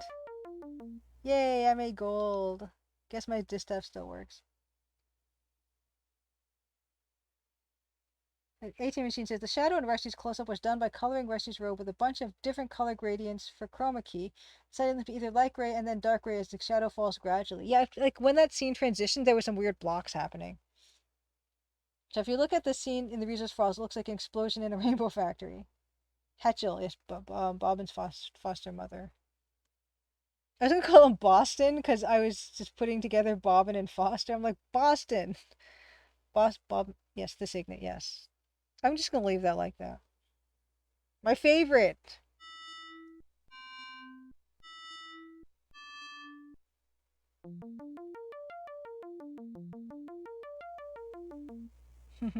No, I like it. There's no transition because it couldn't be bothered. It's all of a sudden light from the dark. Ooh. Oh, we can do Phil, but why would we want to do Phil? We don't want to help Guy with his swords. I mean, you said that we can't die, but if we help with the swords, does it mean that darkness rules the land? Full as it can get. Okay, I don't know. Is that good to do? Brian Moorhead is from the Boston area, 18 Machine said. So back when he worked at Infocom, he was basically right in his home neighborhood. Oh, Boston. Bobbin's foster mother. Boston. Okay, let's continue.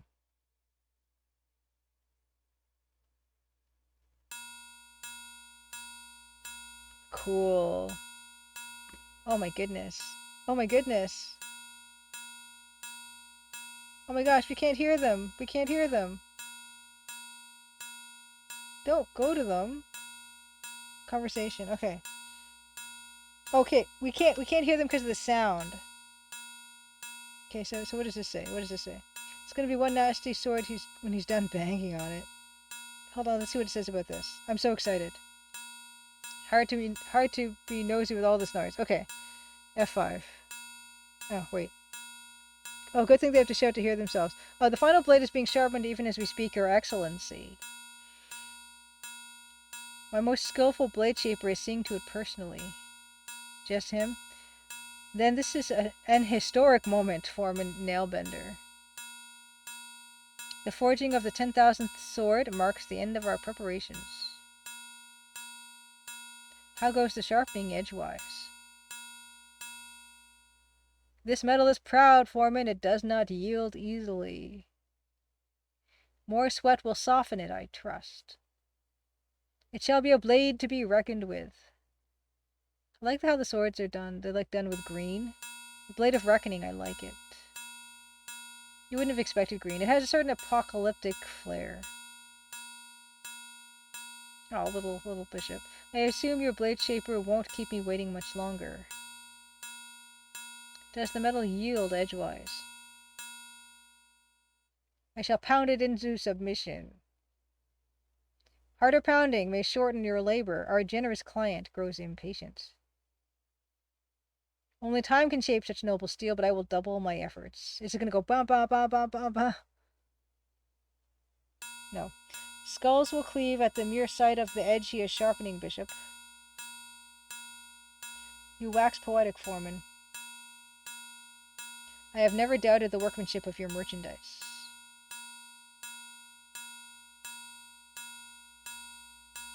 Cool. Oh, back. In fact, your blacksmiths have caused me less trouble than any other guild. Your loyal service will not be forgotten in the hour of judgment soon to come.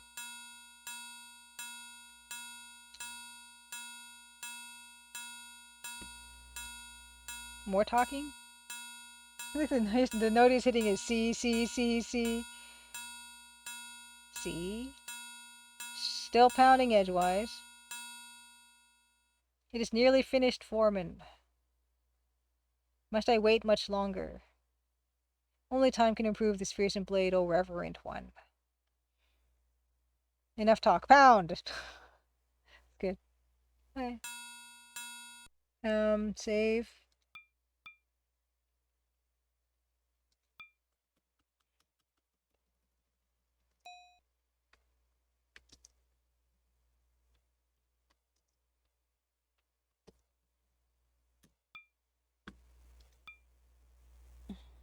And the Colonel's mansion is 1,000,000 o'clock. Yes, it is. The room is actually a little wider originally, but they cut it down for disk space reasons. Wow. Keep the walk box coding the same. They left the left area in the resource files, but just made it a solid blank area. The left area. Little extra one on the right, they just cut out entirely. Oh. Okay, so we got to definitely do something to this. So we have, there is a sharpen spell. We can unsharpen it. That's great.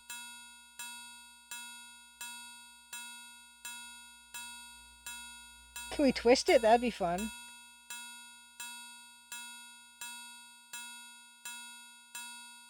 Can't spin drafts near too much. No. Oh.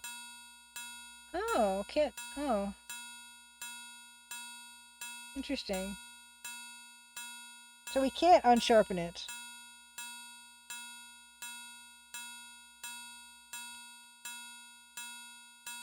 It's funny how it has to be heard. I guess you have to be able to hear it or something.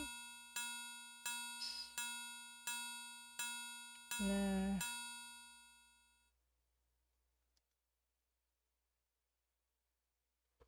Do I have to do it now when, like, he's... I can't. Oh, I can. Okay, oh, this is a timing thing.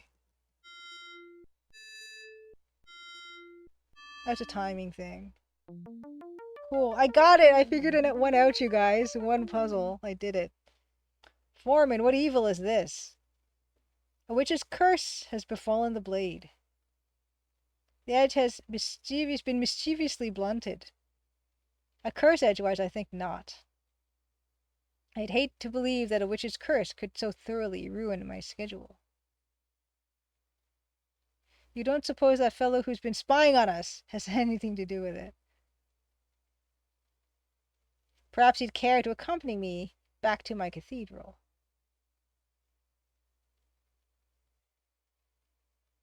I may have new curses to teach him. Ooh.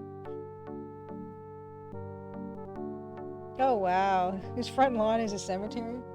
That's good. Allow me to introduce myself. I am Bishop Mandible, transultimate apostle of the anti-secular conclave of clerics. It's my best Skeletor. Am I supposed to kneel or something? Silence, prisoner. My assistant, Cobb. Charming. Your cloak and staff betray your origin. I studied the lore of your guild at university. It's been quite a long time since any weaver dared to set foot off that dreary rock you call home, Loom. So provincial. I can't help but wonder what impelled you to leave it now. His Excellency asked you a question. I know, I'm ignoring it. Oh, Bobbin. Ah, recalcitrance, I see. Shall I fetch the instruments of persuasion, Excellence? Forgive the hostility of my assistant. I fear Cobb is not very worldly. He does not realize how dangerous a weaver can be. Dangerous? Him? Do you think this iron cage of yours is enough to hold that boy captive? Why, he could burst it wide open with hardly a second thought. I'm terrible at voices, I apologize. But, Excellence, I inspect the locks every Tuesday. Observe and learn, my servants. Even now your prisoner plans his escape. Look at the dithering. I love the green and the gray together. And the black. Stunning. Hira Sakanakawa. Happy Crimson Tuesday. Why, it's the extraordinary adventure with an interface of magic. And stunning resolution. Ooh. ATM Machine says this puzzle is a lot harder in the talkie CD because you don't get control back until all the dialogue is done. Yikes. Oh, you can twist the blade too. Cool. Cool. Sassy Loom child! Have they made movies out of any point-and-click adventure series? I'm kind of surprised there isn't a King's Quest. Sierra did authorize 3 King's Quest tie-in novels, ATM Machine says. Oh, Real Lady Alfie says you got Bishop Mandible close to how we've always imagined and voiced him as kids. Well, that name, Bishop Mandible! It's kind of, like, it just comes naturally, I guess. In early versions, there was art for all these cages in both open and closed positions, but it took up disk space, so they made most of them parma open. Okay, so we're gonna do this. Save green cages. Uh-oh, path. Green cages. We're gonna go until like 12:30, I guess. Oh man, green cages. It's fine. Okay. But VGA version was done with the original art files. They used the closed art for those cages by mistake. Oh, wow, okay. Maripat says, I have just found this game for the first time and I think I'm in love. I grew up with PS1, so I never was familiar with these as a kid. This game, gorgeous, and not super hard either, and apparently not super long. It is available on GOG, and Steam.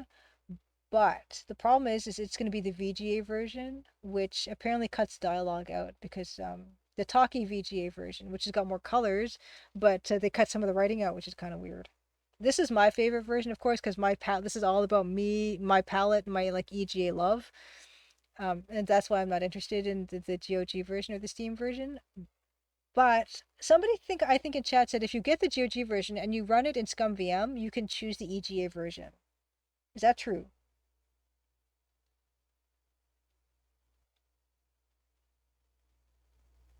Yes, the EGA version looks oddly better. Not oddly, but okay. So no, there's also VGA non-talkie version for the Japanese FM Towns computer in English. Okay, you need the separate EGA files. Okay, so you cannot. The only way to get this legitimately is if you had pre-ordered the limited run games version of Loom. The pre-order is closed, and it's not going to come out for many, many, many months. But you can always do like I did, Mary Pat, if you're interested, which is buy the GOG version and then get those EGA files elsewhere. Oh, and apparently there's some okay, Sakanaka says there's some nice subtle musical effects from the original that are lost in the VGA one. Okay, AT Machine says that there's no legitimate way to buy the EGA version currently. Same as with Indiana Jones and the Last Crusade EGA version, which I also played. I bought the VGA version on GOG and I just acquired the EGA version because they certainly don't make it easy to get. And these are my favorites, so. Oh, so we have to do what they say, right? I don't want to do it. What if I do one like doesn't work?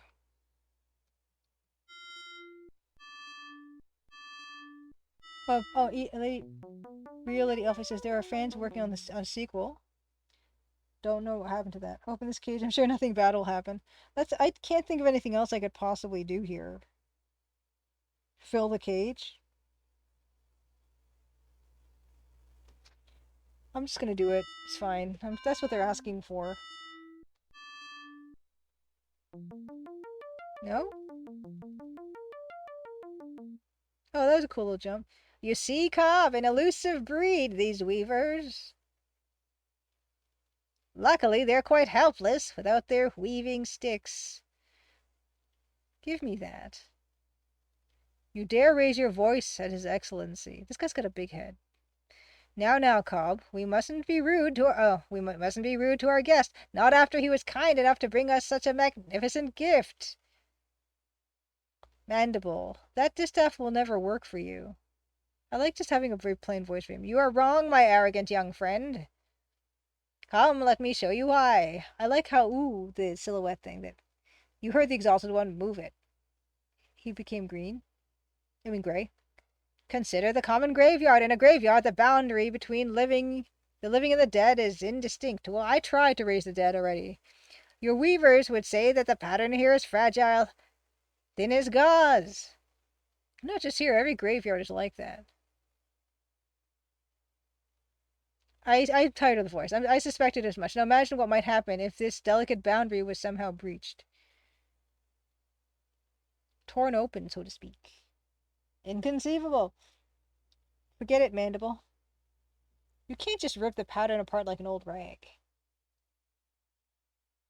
But I can. All it requires is a weaver's distaff and the 4 threads of an opening draft. Thank you for supplying both so readily. I love the two the sign and the green on his hat. When the boundary is breached, the dead will stream back onto the plane of the living, eager to reclaim their place among us. I will be waiting for them, ready to offer my vast expertise in spiritual leadership. Yeah, that's gonna work. I shall preside over a teeming multitude of restless shades, immortal, invincible, an army of the dead, with myself as its supreme commander. Yeah, good plan. An army nourished by the meat of the shepherds. I armed with the swords of the blacksmiths. Oh, okay, they meant the sheep, not the meat of the shepherds. Okay, and guided by the spear of the glassmakers. Okay, I thought he was gonna eat the shepherds. I was preparing to invoke the dead by other more forceful means. Then the glassmakers delivered my sphere and foretold your convenient arrival. Now it shows me the smiths preparing the sword you tried to ruin. The age of the clerics will soon be upon us. Cobb, don't let him out of your sight. I thought this said cool. That's why I tripped. I won't, Excellency. Don't let him touch anything. Lord Mandible, ruler, master of the universe. Time to change my stationery. Not so dangerous now, are you? Hey, hey, hey. I like his little fists. Okay.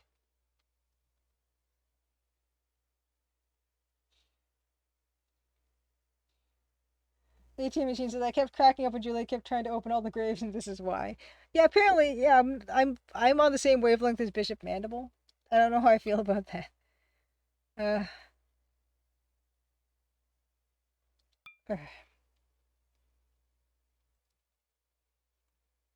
heh, oh, heh, heh, heh, Cobb.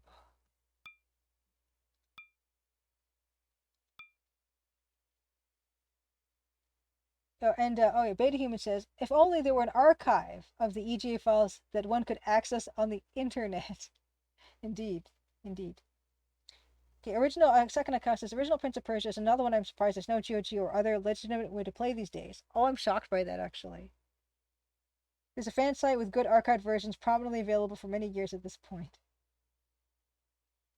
Oh wow, okay, Sakanaka says, funnily I think the cracked DOS version of the Prince of Persia is a better game, just because the copy protected password room is so distracting from the otherwise extremely tight, minimal, consistent presentation of the game.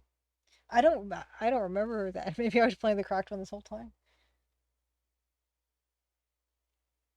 Oh, nice. And Mary Pat says, I happen to know someone who tinkers with and has old Amigas. I have I think I have to contact them and ask them if they could get this game working on it somehow. He makes music on his Amiga. It's a very cool dude. Oh, that is really cool. Amiga is one I never experienced, but yeah, the it definitely was a superior. I think Dan was saying like music wise and like the color palette was better. Ooh, dragon, pterodactyl, looks hungry. Cool. Oh, Cobb looks great. Bless his heart. Okay, what about this? Keep away from that, you.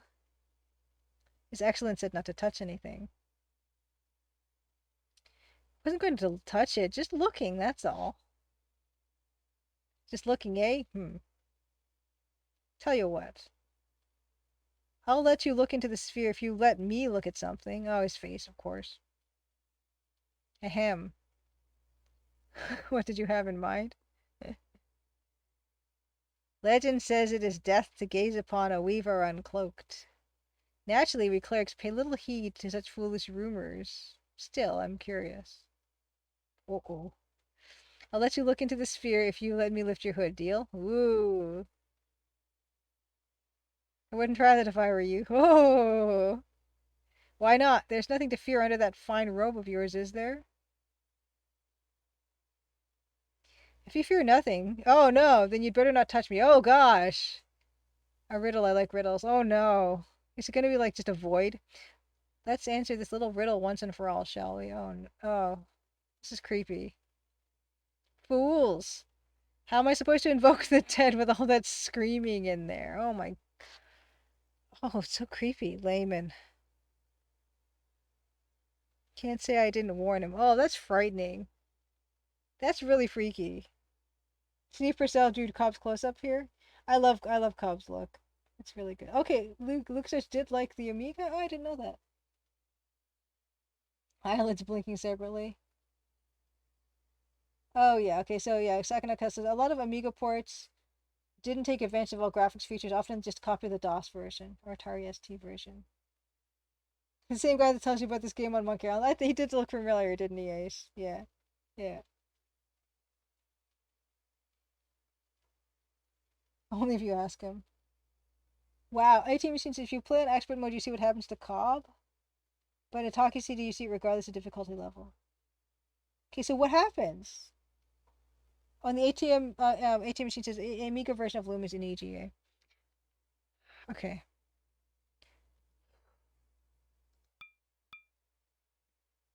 I'm gonna save it here. That was creepy. I love it. That's amazing. Let's look at the pterodactyl again. beast. Okay, let's look at the sphere. We'll look at the sphere, and that'll be the last thing we do.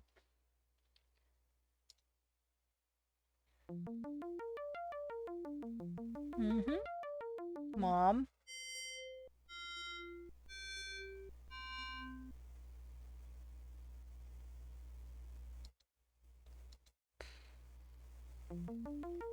How come I need to know? Oh no, what? That's kind of funny. KKK, another channel.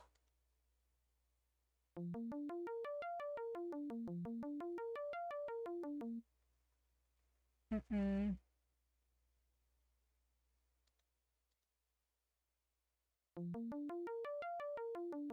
Okay, here you go.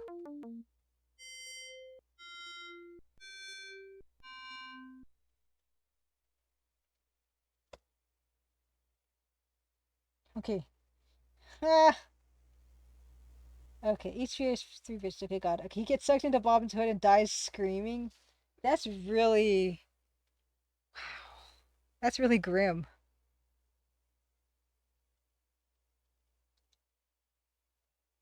Okay, it's not quite time yet, so let's keep going. Oh, hey.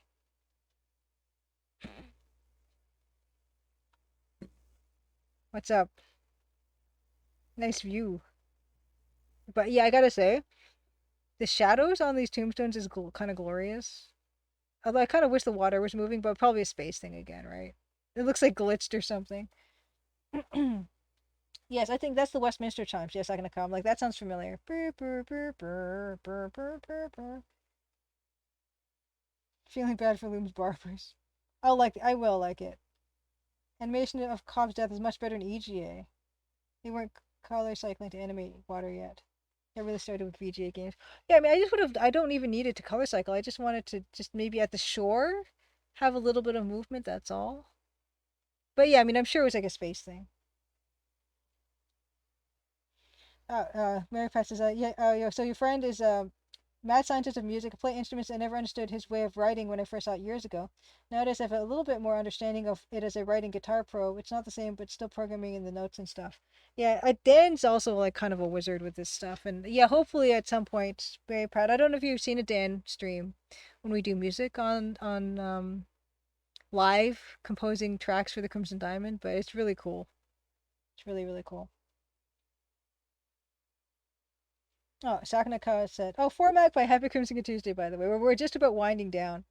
Some of the later EGA cards could do custom palettes, which those could actually color cycle, but hardly any games used to use that mode. And yeah, someone was mentioning EGA with like the non-default palette, and actually, I'm just thinking how that really kind of piqued my interest, and I would kind of like to explore that a little bit, but I don't know when I'm gonna get a chance after my own game is launched, I guess.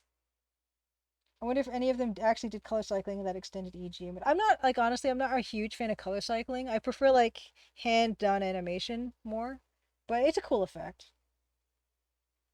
Oh, you want to be here? Yeah, you got to be here for that for sure. I don't know when the next one is because like, Dan's super busy, especially during the summer times.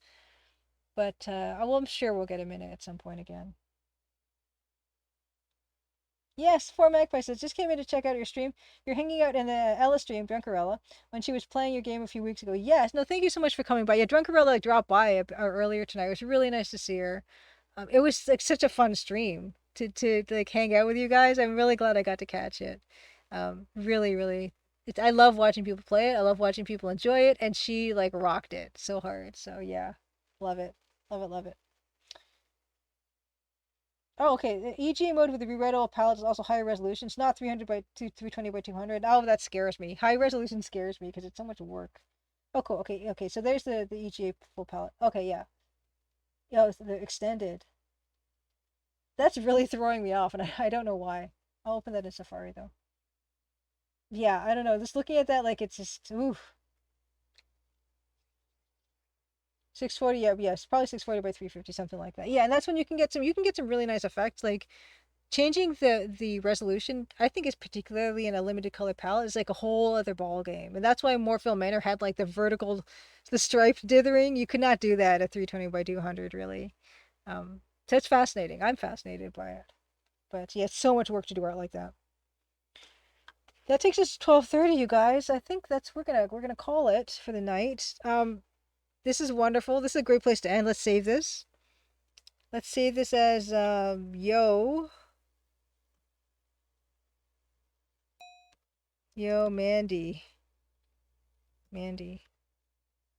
And I should probably put the date because I'll forget. July 25. Jeez, July 26. It's still, I know it's July 26. So it's 25 to me until I go to bed. It's fine. Things are about to go crazy, Paladin William. This is the perfect place to stop then. It's going to be a cliffhanger. AT Machine says, "Oh, this is right before my favorite animation in the game." Did we get upon to someone who said their favorite room was coming up? Did we pass that? Did I miss that? Bunch of games that did 16 color art, but in VGA 320 by 200. Kind of funny. Yeah, Mary Pat, thank you so much for driving by. Thank you for buying those fourth wall hats. Thank you for your support, and thank you for your company. This is wonderful. Everyone here is so lovely. And ATM Machine, thank you for supplying all like the just adventure game trivia and specifically the Loom stuff. Because I'm definitely gonna look up what happens to Cobb. Hopefully, I can find the EGA version on YouTube.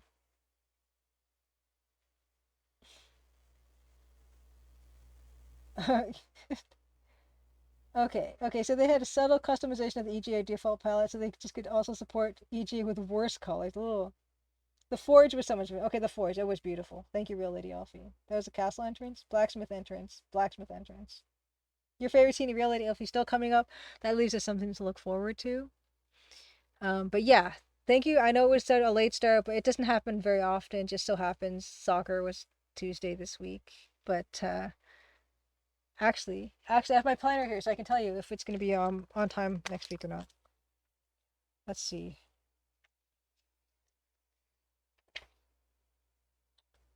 Yeah, should be on time on soccer is Wednesday. So yeah, I'll see you guys 8 p.m. I think for an art jam, I think Dan's still busy. But please, yeah, Wild West Wednesday. Yes, please do Wild West Wednesday with Francisco Gonzalez at 1 p.m. Eastern tomorrow. But yeah, please come into Crimson Tuesdays to 8 p.m. Eastern. That's when I do this. Thank you so much, by the way, everyone, for coming. Thank you for the raise. Thank you, One Eyed Freakbot. Thank you, ATK42 Games. Thank you for the subs. Thanks for the follows. It's like I said, it's just so fun to do this every week. I really do look forward to it. All that remains tonight is to find someone to raid. It's gonna be hard to top Robot Spacer because I think he's playing another game that was made in World Builder. And those games look awesome. Keyside Tenji, good to see you, by the way. Happy Crimson Tuesday. You play the demo a lot, the Loom demo a lot. Duck with Shades, have a wonderful night. Good to see you. Blacksmith entrance. Okay, yeah. Have a wonderful evening. Once again, happy Crimson Tuesday. You guys make this night every time I come on this. Just you guys are the best. So, appreciate you. Appreciate all of you. Let's find someone to raid. All right. Hopefully my computer doesn't crash again. Run out of bits and bytes. Paladin William, good night. Real Lady Elfie, good night. Mouse Miss as well. Really looking forward to Matsumoto. Yes, yeah. Robot Space is playing something called Swamp Witch, which is a world builder game with some very Macintosh. That's gonna be hard to top, but I will look because we do raid Robot Spacer quite a bit, but I can't help myself because he plays all these really cool things. Okay, I'm just going down the line here. You know what? You know what? I think it's gonna be Robot Spacer because not only okay, first of all, Robot Spacer drew this. Okay, before I go, one more thing. In case you guys didn't get to see this, Robot Space. Oh, it's getting keyed out.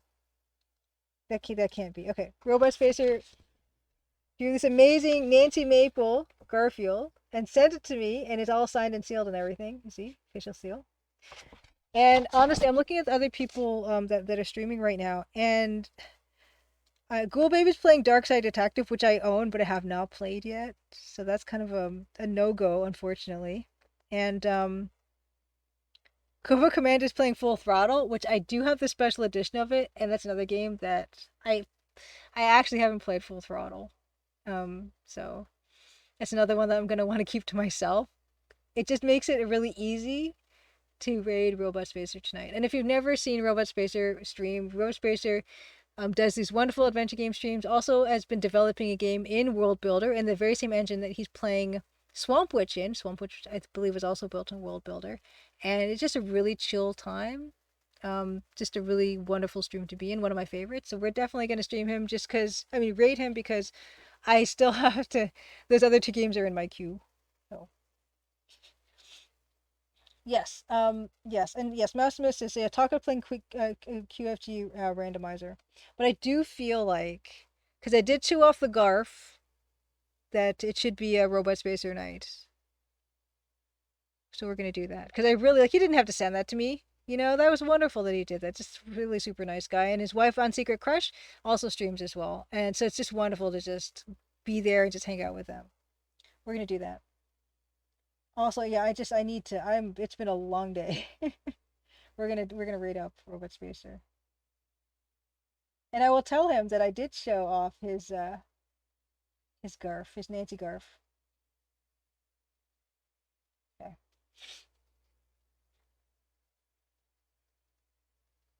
Wonderful. And he's just coming back from yeah, a bit of a breakup from streaming, which is kind of nice too. The other night he was streaming while making his world builder game, which is so cool to watch. He does take suggestions from his chat, which is wonderful too. Um, but tonight is yeah playing Swamp Witch, which looks interesting. There are doggies in it. How bad could that be? Little doggies. See you guys next week. Have a wonderful rest of your week. Good times, good times. And I'm just going to wait for the raid to run down. And then I will join you over there. And yeah, we're going to keep on trucking. Keep on trucking with Robot Spacer for a little bit.